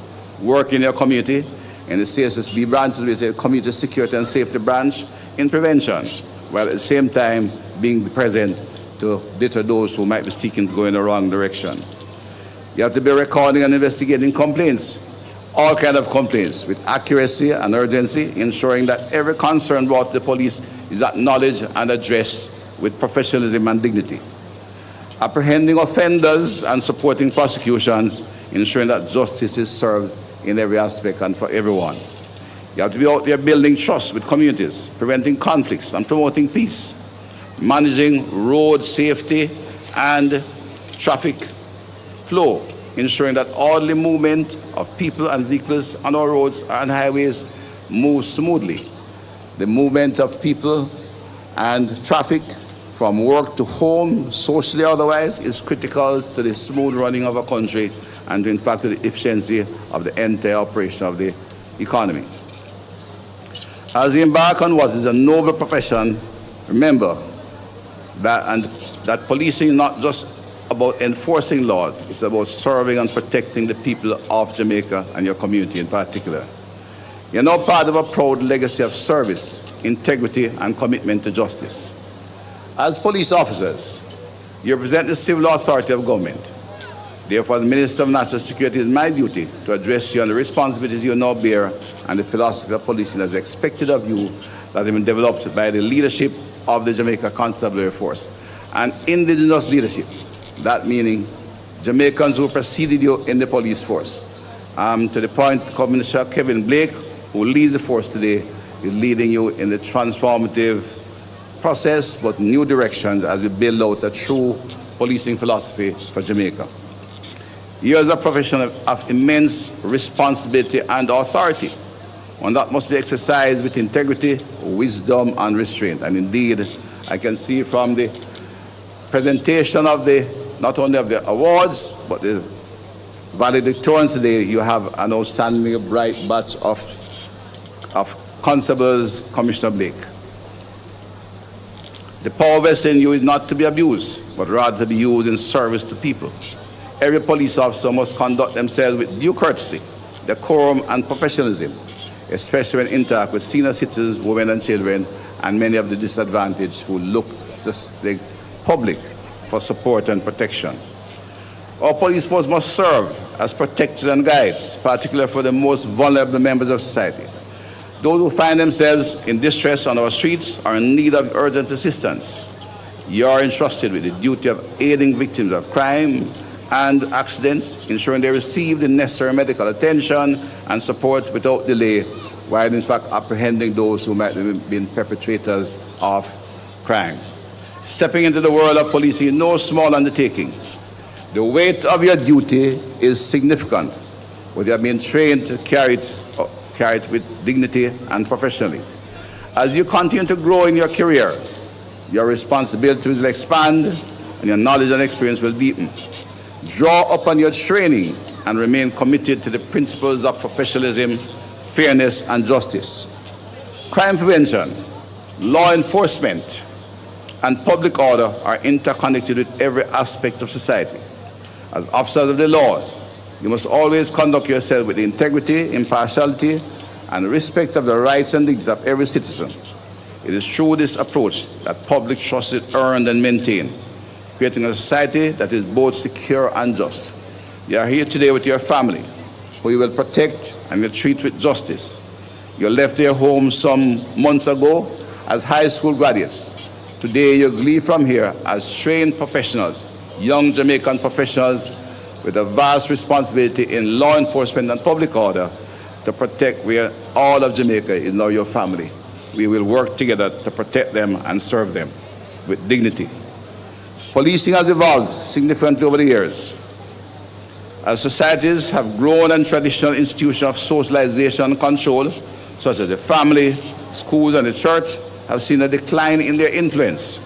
The role of the police has become increasingly vital in maintaining order and security and building a stable and dynamic and healthy community. The scope of police work is shaped by various factors, including the nature of crimes committed and the methods used by criminals. A police force responsibility are largely dictated by the threats it faces. For example, if criminals operate with high-powered weapons, police forces must ensure that they possess the operational capabilities to deal with such threats. We have to provide the legislation and the supporting infrastructure as government. Similarly with the rise of cyber crimes, and you are the digital generation. Most of you in this audience are certainly more familiar with the digital age than I am and can handle the computer and the smartphone better than I can. So with the use of cybercrimes, police departments must now adapt by developing specialized units that combat digital and cyber threats. And with the continued challenge faced by many of our humble people in the wider society, the rising cybercrime taking money to different corners of our communities will require your guidance and support from many of your young peers who have to be guided to a more just and productive path. Graduates, the Jamaica Constable Force has reached a pivotal stage in this transformation. We have laid a strong foundation for cultural identity of the force, led by outstanding Jamaican leadership. The entire high command of this police force we have achieved our establishment level, that is 14,000 just about, officers, men and women across the island, and made significant investments in building a modern and effective policing ecosystem. These investments, spanning transportation, communication, infrastructure, and technology, are equipping the force to better serve the nation to ensure that we can assure the country of public order and safety. We're already seeing tangible results, and we pause, including a significant reduction in homicides. The police force has demonstrated the ability to deal with the organized criminal networks across the country. We are not yet shouting for victory, but they have done extremely well under difficult conditions. And homicide is an unfortunate yet primary benchmark for police performance in Jamaica. However, as the homicide rates decline, other policing response will come to the forefront. Challenges in law enforcement never disappear. They simply evolve over time, and you're required to evolve with the times. I'm confident the Jamaica Constable Force of today, led by a team of outstanding officers, will work with you to evolve and adapt to whatever challenges emerge around us. It is a police force that lays not only a presence, deter crime, but also offers hope as they operate in the community, not only as law enforcers, but through the community security safety branch and much other work of the police in their communities, provide an alternative role model for those in their community that seek to have a better life. Your work will lay the foundation for growth, development, and prosperity in a safe community. Reducing homicide is a critical achievement because the right to life is the most fundamental right we possess. Yet with this success, the demands on the police will broaden, requiring officers to address a wider range of public safety concerns. I am confident that the rigorous training you have undergone has prepared you to meet these demands with professionalism, resilience, and integrity. You demonstrated your skill today on the parade ground. I know when you leave here, you demonstrate your intellectual capacity as you grapple with the many issues out in the community. As you step forward in your service, you are not just becoming police officers. You are becoming guardians of peace, protectors of justice, and the foundation of a stable and secure Jamaica. Through your commitment and excellence, the Jamaica Constable Force will continue to be recognized as one of the finest national police forces in the region, a force for good, a pillar of stability, ensuring dynamic, healthy, and prosperous society for all. We may not be perfect, but we are among the best. As the latest graduates of this institution, you now carry the responsibility of helping to shape the future of law enforcement in Jamaica. You will help to make the force what it should be. You are the embodiment of our national commitment to peace, justice, and stability, security. Urge you to embrace this calling with courage, integrity, and commitment to excellence. Congratulations to every single one of you, each of you, and may you serve with honor and distinction. I thank you for joining this outstanding Jamaica Constable Force for Good. Congratulations and welcome to our Jamaica Constable Force. Thank you.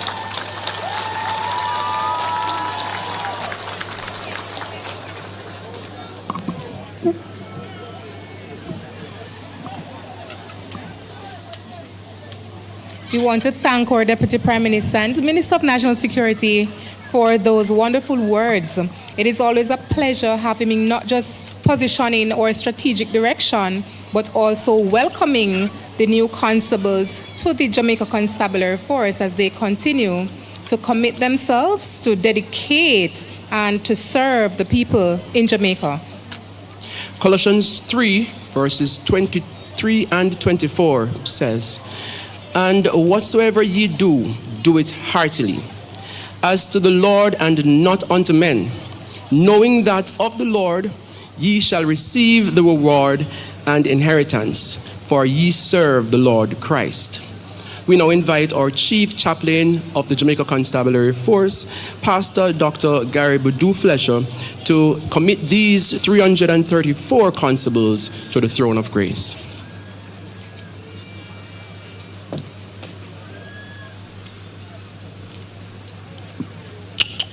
Congratulations, graduates. You have done well. Indeed, we are proud of you. And today, we thank God for what has been accomplished. And so as you leave these hallowed walls, we want you to know that with God's protection, you have nothing to fear as you carry out your responsibilities as law enforcement officers. There are two texts I want to leave with you. Psalm 34 and verse 7 says, "The angel of the Lord encampeth round about them that fear him and delivereth them." And of course, this text was mentioned earlier, Isaiah 54 and verse 17. "No weapon that is formed against thee shall prosper, and every tongue that shall rise against thee in judgment, thou shalt condemn." So go with God's grace and go with his power. Let us lift our hearts to heaven as we pray. Dear God and Father of mankind, we come to you this afternoon giving you thanks for all 334 constables of batches 157 and 158 who have successfully completed their training as law enforcement officers. Their training has equipped them for service to their fellow men, a service that will be marked by professionalism, commitment, and courage. I present to you as well their family members and significant others who have made their responsibility to support them through their training and decision to be members of the JCF. May they continue to support them even more as they are deployed in the various divisions across Jamaica.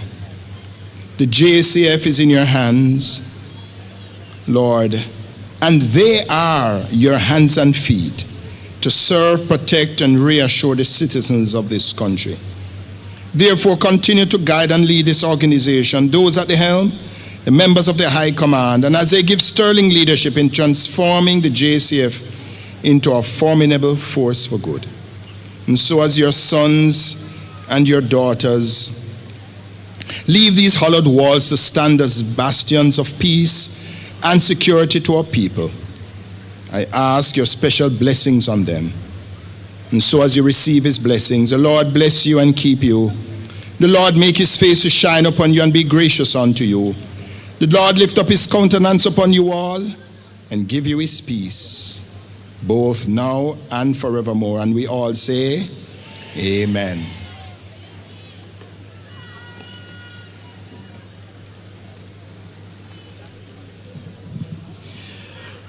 Thank you, Chief Chaplain. I am sure these constables are feeling blessed through your intervention and more prepared to perform their duties in every and always involving themselves in the right way as they continue to serve, protect, and reassure. Just on the point of announcement, if you have misplaced a JN bank card holder, please make inquiries at our technical booth and you can verify its content and same will be returned to you, a JN card holder.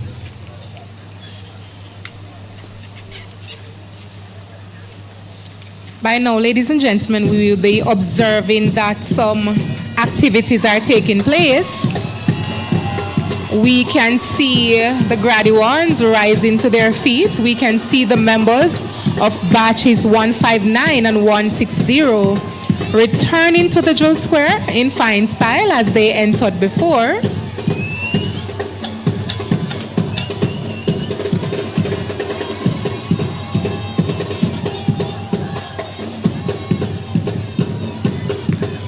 So they are showing you how dynamic they can be. You're now seeing them without the chairs, and look at the arms swing. Look how straight they are. And they are being swung up far and furious. And they are also being forced back, demonstrating ideally how you should look when you are carrying out the drill in what we call here at NPCJ quick time.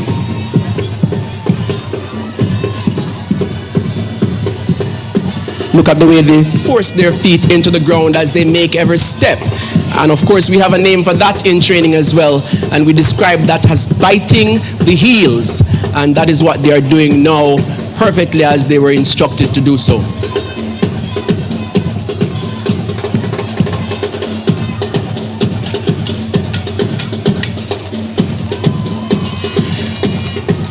As our junior constables are preparing themselves to remove the chairs they placed earlier, or graduating classes or batches, we may say, are also standing in excitement, anticipating the next set of moves that they will be demonstrating as we move into the final section of the graduation exercise this afternoon.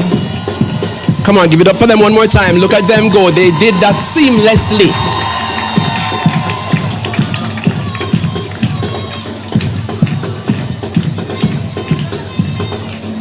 I'm sure you're able to imagine the amount of rehearsals that this took in order to make it look so easy. But they are doing a fine job, and we just want to say that we appreciate them for their part in this occasion.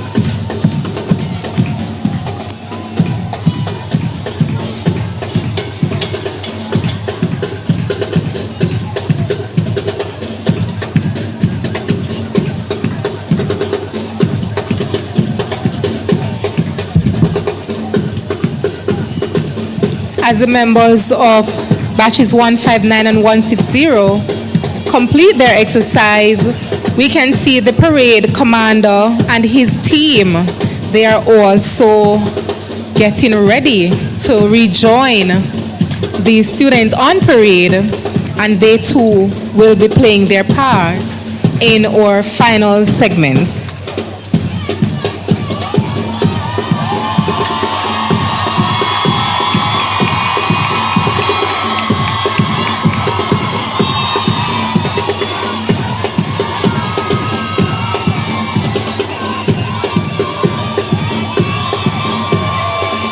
If they were given a command just now, the command would be to reform. But I'm sure by now they're able to do so without being given a verbal command.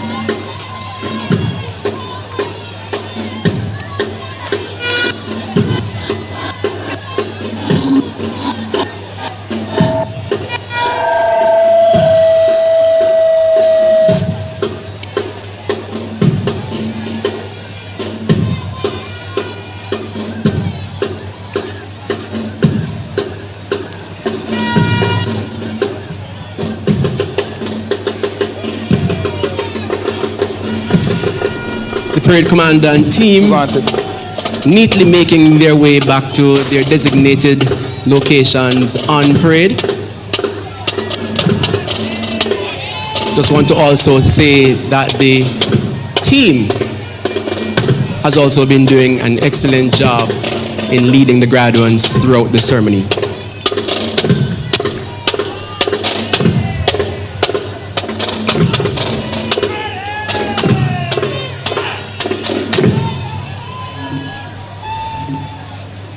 Party will advance right and left. Turn.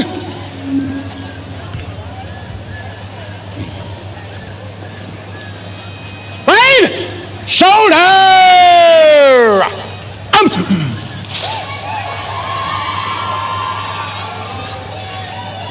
Parade will advance in review order by the center.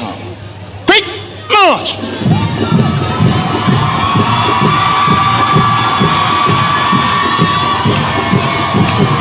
Ladies and gentlemen, please stand. Parade! General salute! Present!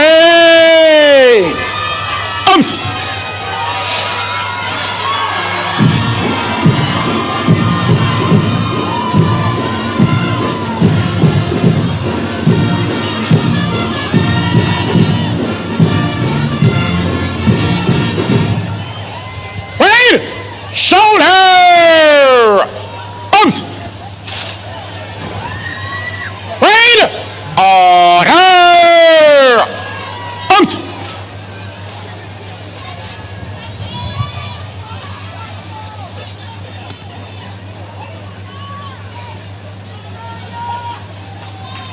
The parade commander has approached, sought, and received permission to march off the parade. This he will do in fine style. Ladies and gentlemen, you may be seated.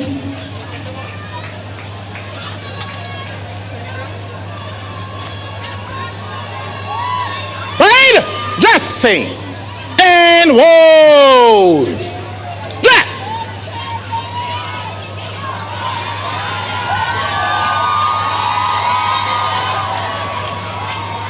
Stay! Stand still! Go right up! Stand still! Go left up! Right! Always! Front! 40! Right and left! Done! 40! By the center! Quick march!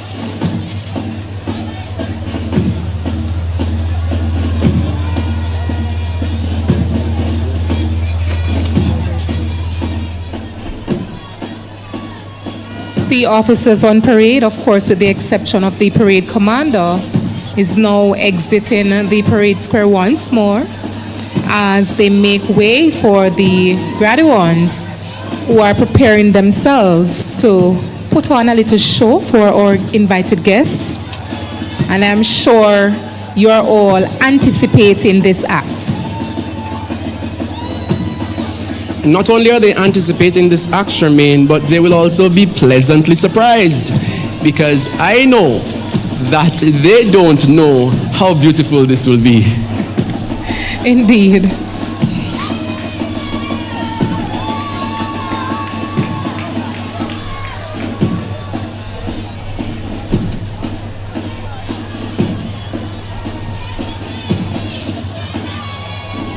Just a reminder that as you work your way into trying to get the best shot on your devices, please remember the persons who are seated and be mindful that they want to also experience the visual glory you're about to experience.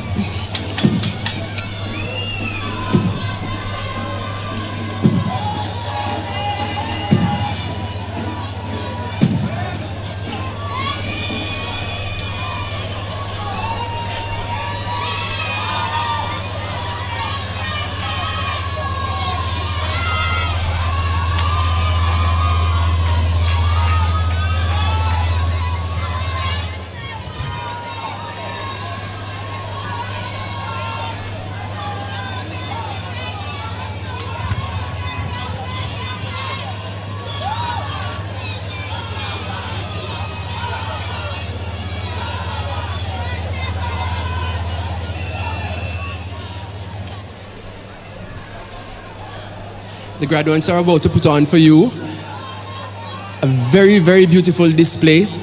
So make sure you are poised to capture this because, of course, this is being done at the training hub of the not only Caribbean but of the world.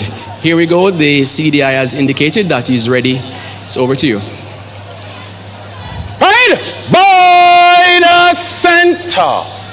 Quick march.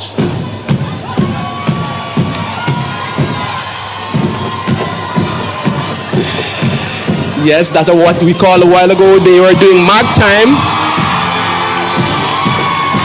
And just keep the applause going as you see something that looks really good.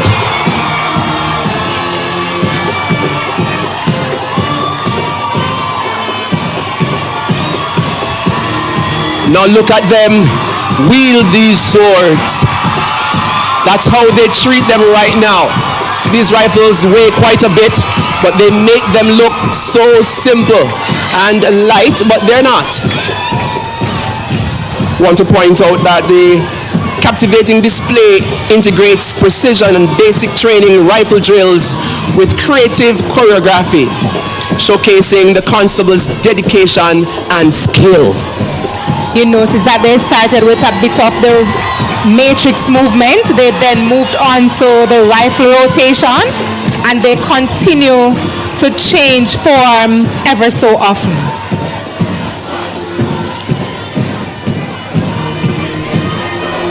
This performance, ladies and gentlemen, requires immense mental focus, as these constables have to know their predetermined location on the parade square.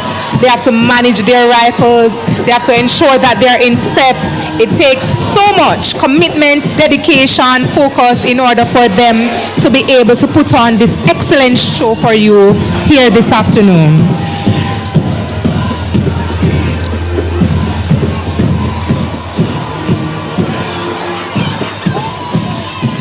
They're doing what is called the high knees or marking time at the halt.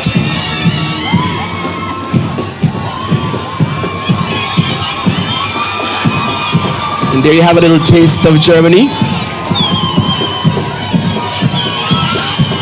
Now it takes a great deal of discipline to stay in step as they do these maneuvers. And of course they have to do it seamlessly as they synchronize their movements. Now they've formed what is called files, which are 2 lines, and they are now going to demonstrate to you what a rifle inspection looks like in training. So one group will take the formation of the instructor, and they will take control of the rifle and carry out an inspection. Watch it happen. Look at that. This is where our online viewers get a front row experience, offering a bird's eye view as they watch these constables demonstrate nothing but excellence. This is indeed a breathtaking moment of precision and artistry. Keep the applause going for these constables.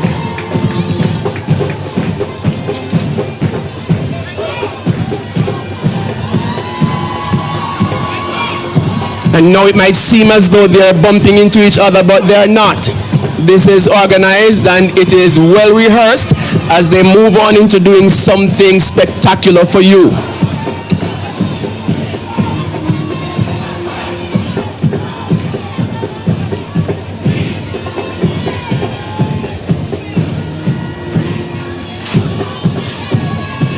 They are not just randomly standing, but they are now grounding the arms.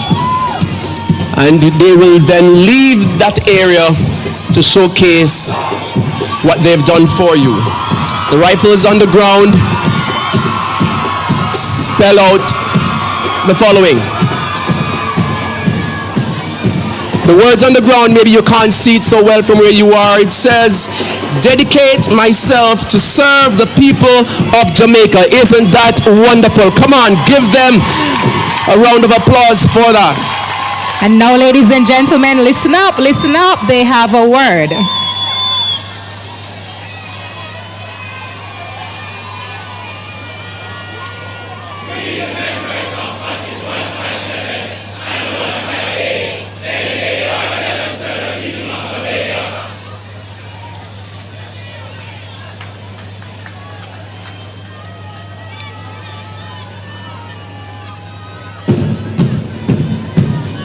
And now each constable will reform once more, and they must find their own rifles. Let's watch them do this. How will they find their own rifles? Watch them do it.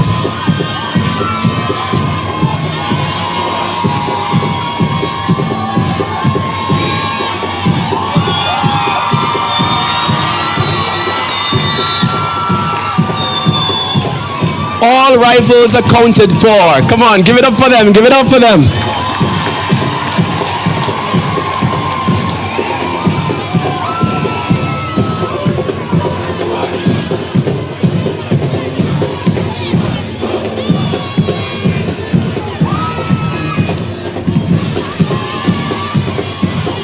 And as they ground the rifles once more, lady, they are transitioning to demonstrate the various empty hand techniques they have been taught here in defensive tactics. Yes, this is defensive tactics that they've covered in training. It's not just for show, but they actually went through this training and they're just showing you a little piece of what they can do. Retrieving their weapons, and it's off into the next piece. Come on, give them a round of applause. Let them feel like you appreciate their hard work. Ladies and gentlemen, the national anthem.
You may be seated, ladies and gentlemen.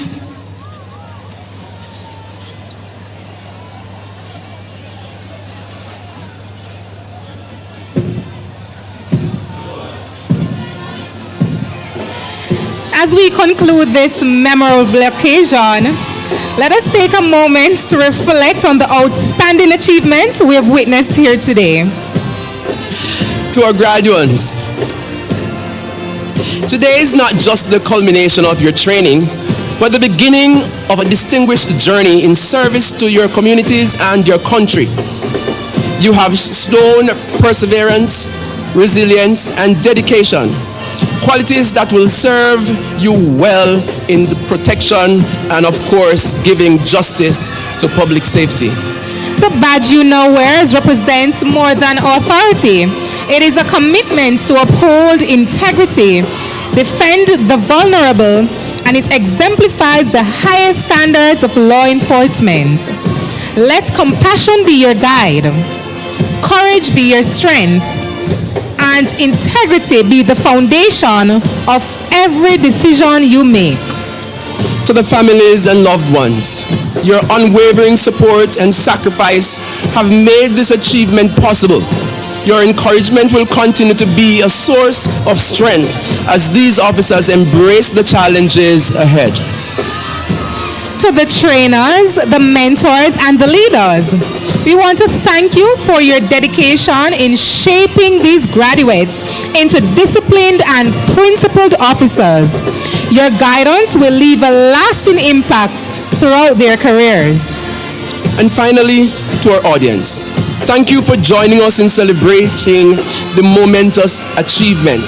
Let us continue to support and stand behind these officers as they embark on this mission to serve and protect. It has indeed been a wonderful afternoon, and we want you to put your hands together for yourselves. You have made this ceremony a very special one.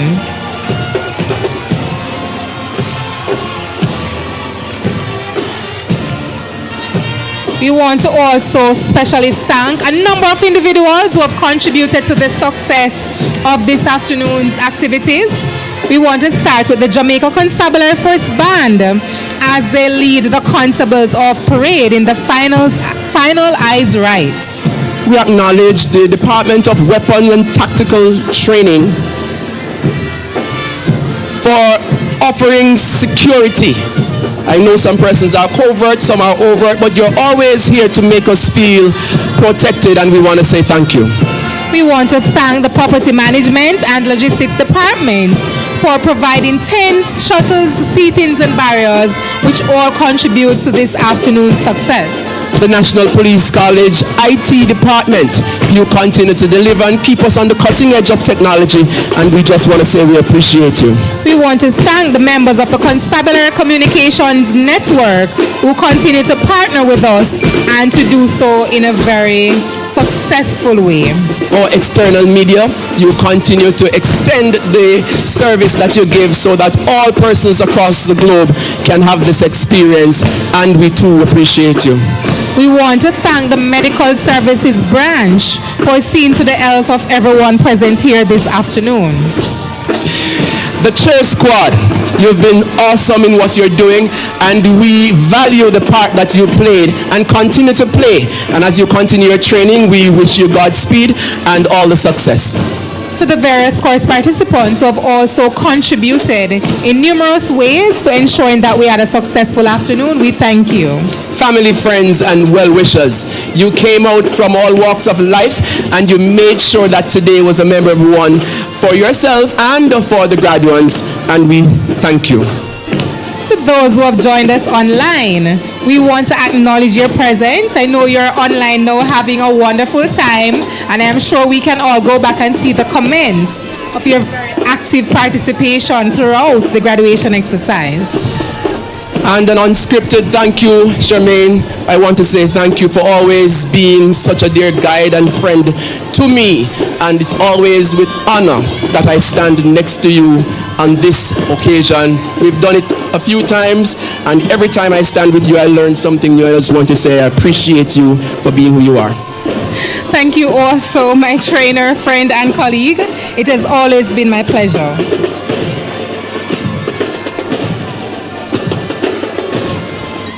Hello.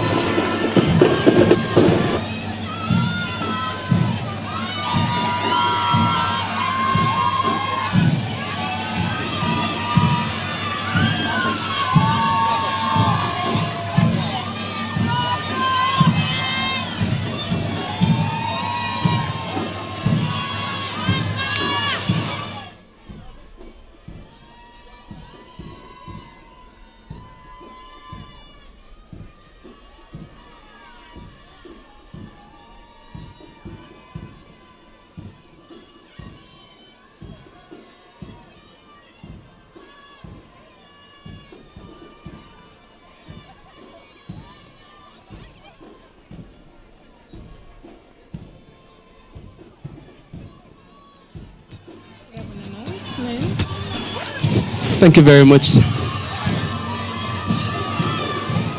Now this notice is for all the family and well-wishers who are here. I notice that you're still seated and you're still standing in some cases in your respective areas. We want to just give you an idea of what is happening and what is about to happen, so you will understand the delay or what you're observing. Kindly note that the graduates who are still on the parade square, they're leaving this area now, and they will have to go through a few steps before you are able to celebrate physically with them. They will be invited to take squad pictures with the minister and other specially invited guests. So between then and now, we're going to ask that you just remain as comfortable as you can, because it will take a few minutes, and then they will be taken back to this area and officially given that command that they can break off and meet you physically. While you await these constables to complete their official photo session, we want to also remind you that we have quite a number of vehicles on the compound, and exiting the compound will take some time this afternoon, ladies and gentlemen. We ask that you be patient, and we ask that you bear in mind that you will experience some delays. We invite you to have some refreshments. I'm sure there's a canteen area where you can purchase refreshments while you wait on your family members, loved ones, and also just enjoy a cool and calm afternoon here on the grounds of the National Police College of Jamaica. Again, it was our esteemed pleasure being your narrators for this afternoon. We want to wish you all the best as you journey back to your various places of abode. God bless you all.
Understand it, the way the system planned.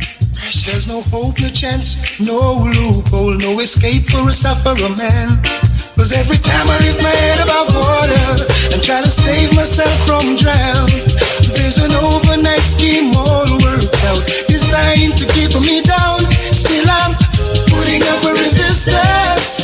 I'm gonna work it out. You know I'm putting up a resistance. I've gotta work it out. No window, no window. I wanna stay home tonight. I long to spend some time with the family, but staying home won't make it right. Sometimes the pressure make me feel like holler when every sign says no way out. Breaking my back to make an overtime dollar. That just goes from hand to mouth. Still I'm putting up a resistance. I'm gonna work it out. You know I'm putting up a resistance now. I've got to work it out. Lord, I'm putting up resistance. I'm gonna work it out. You know I'm putting up resistance. I'm gonna work it out, Lord. Got to fight it. Got to fight it. No one ever can understand it.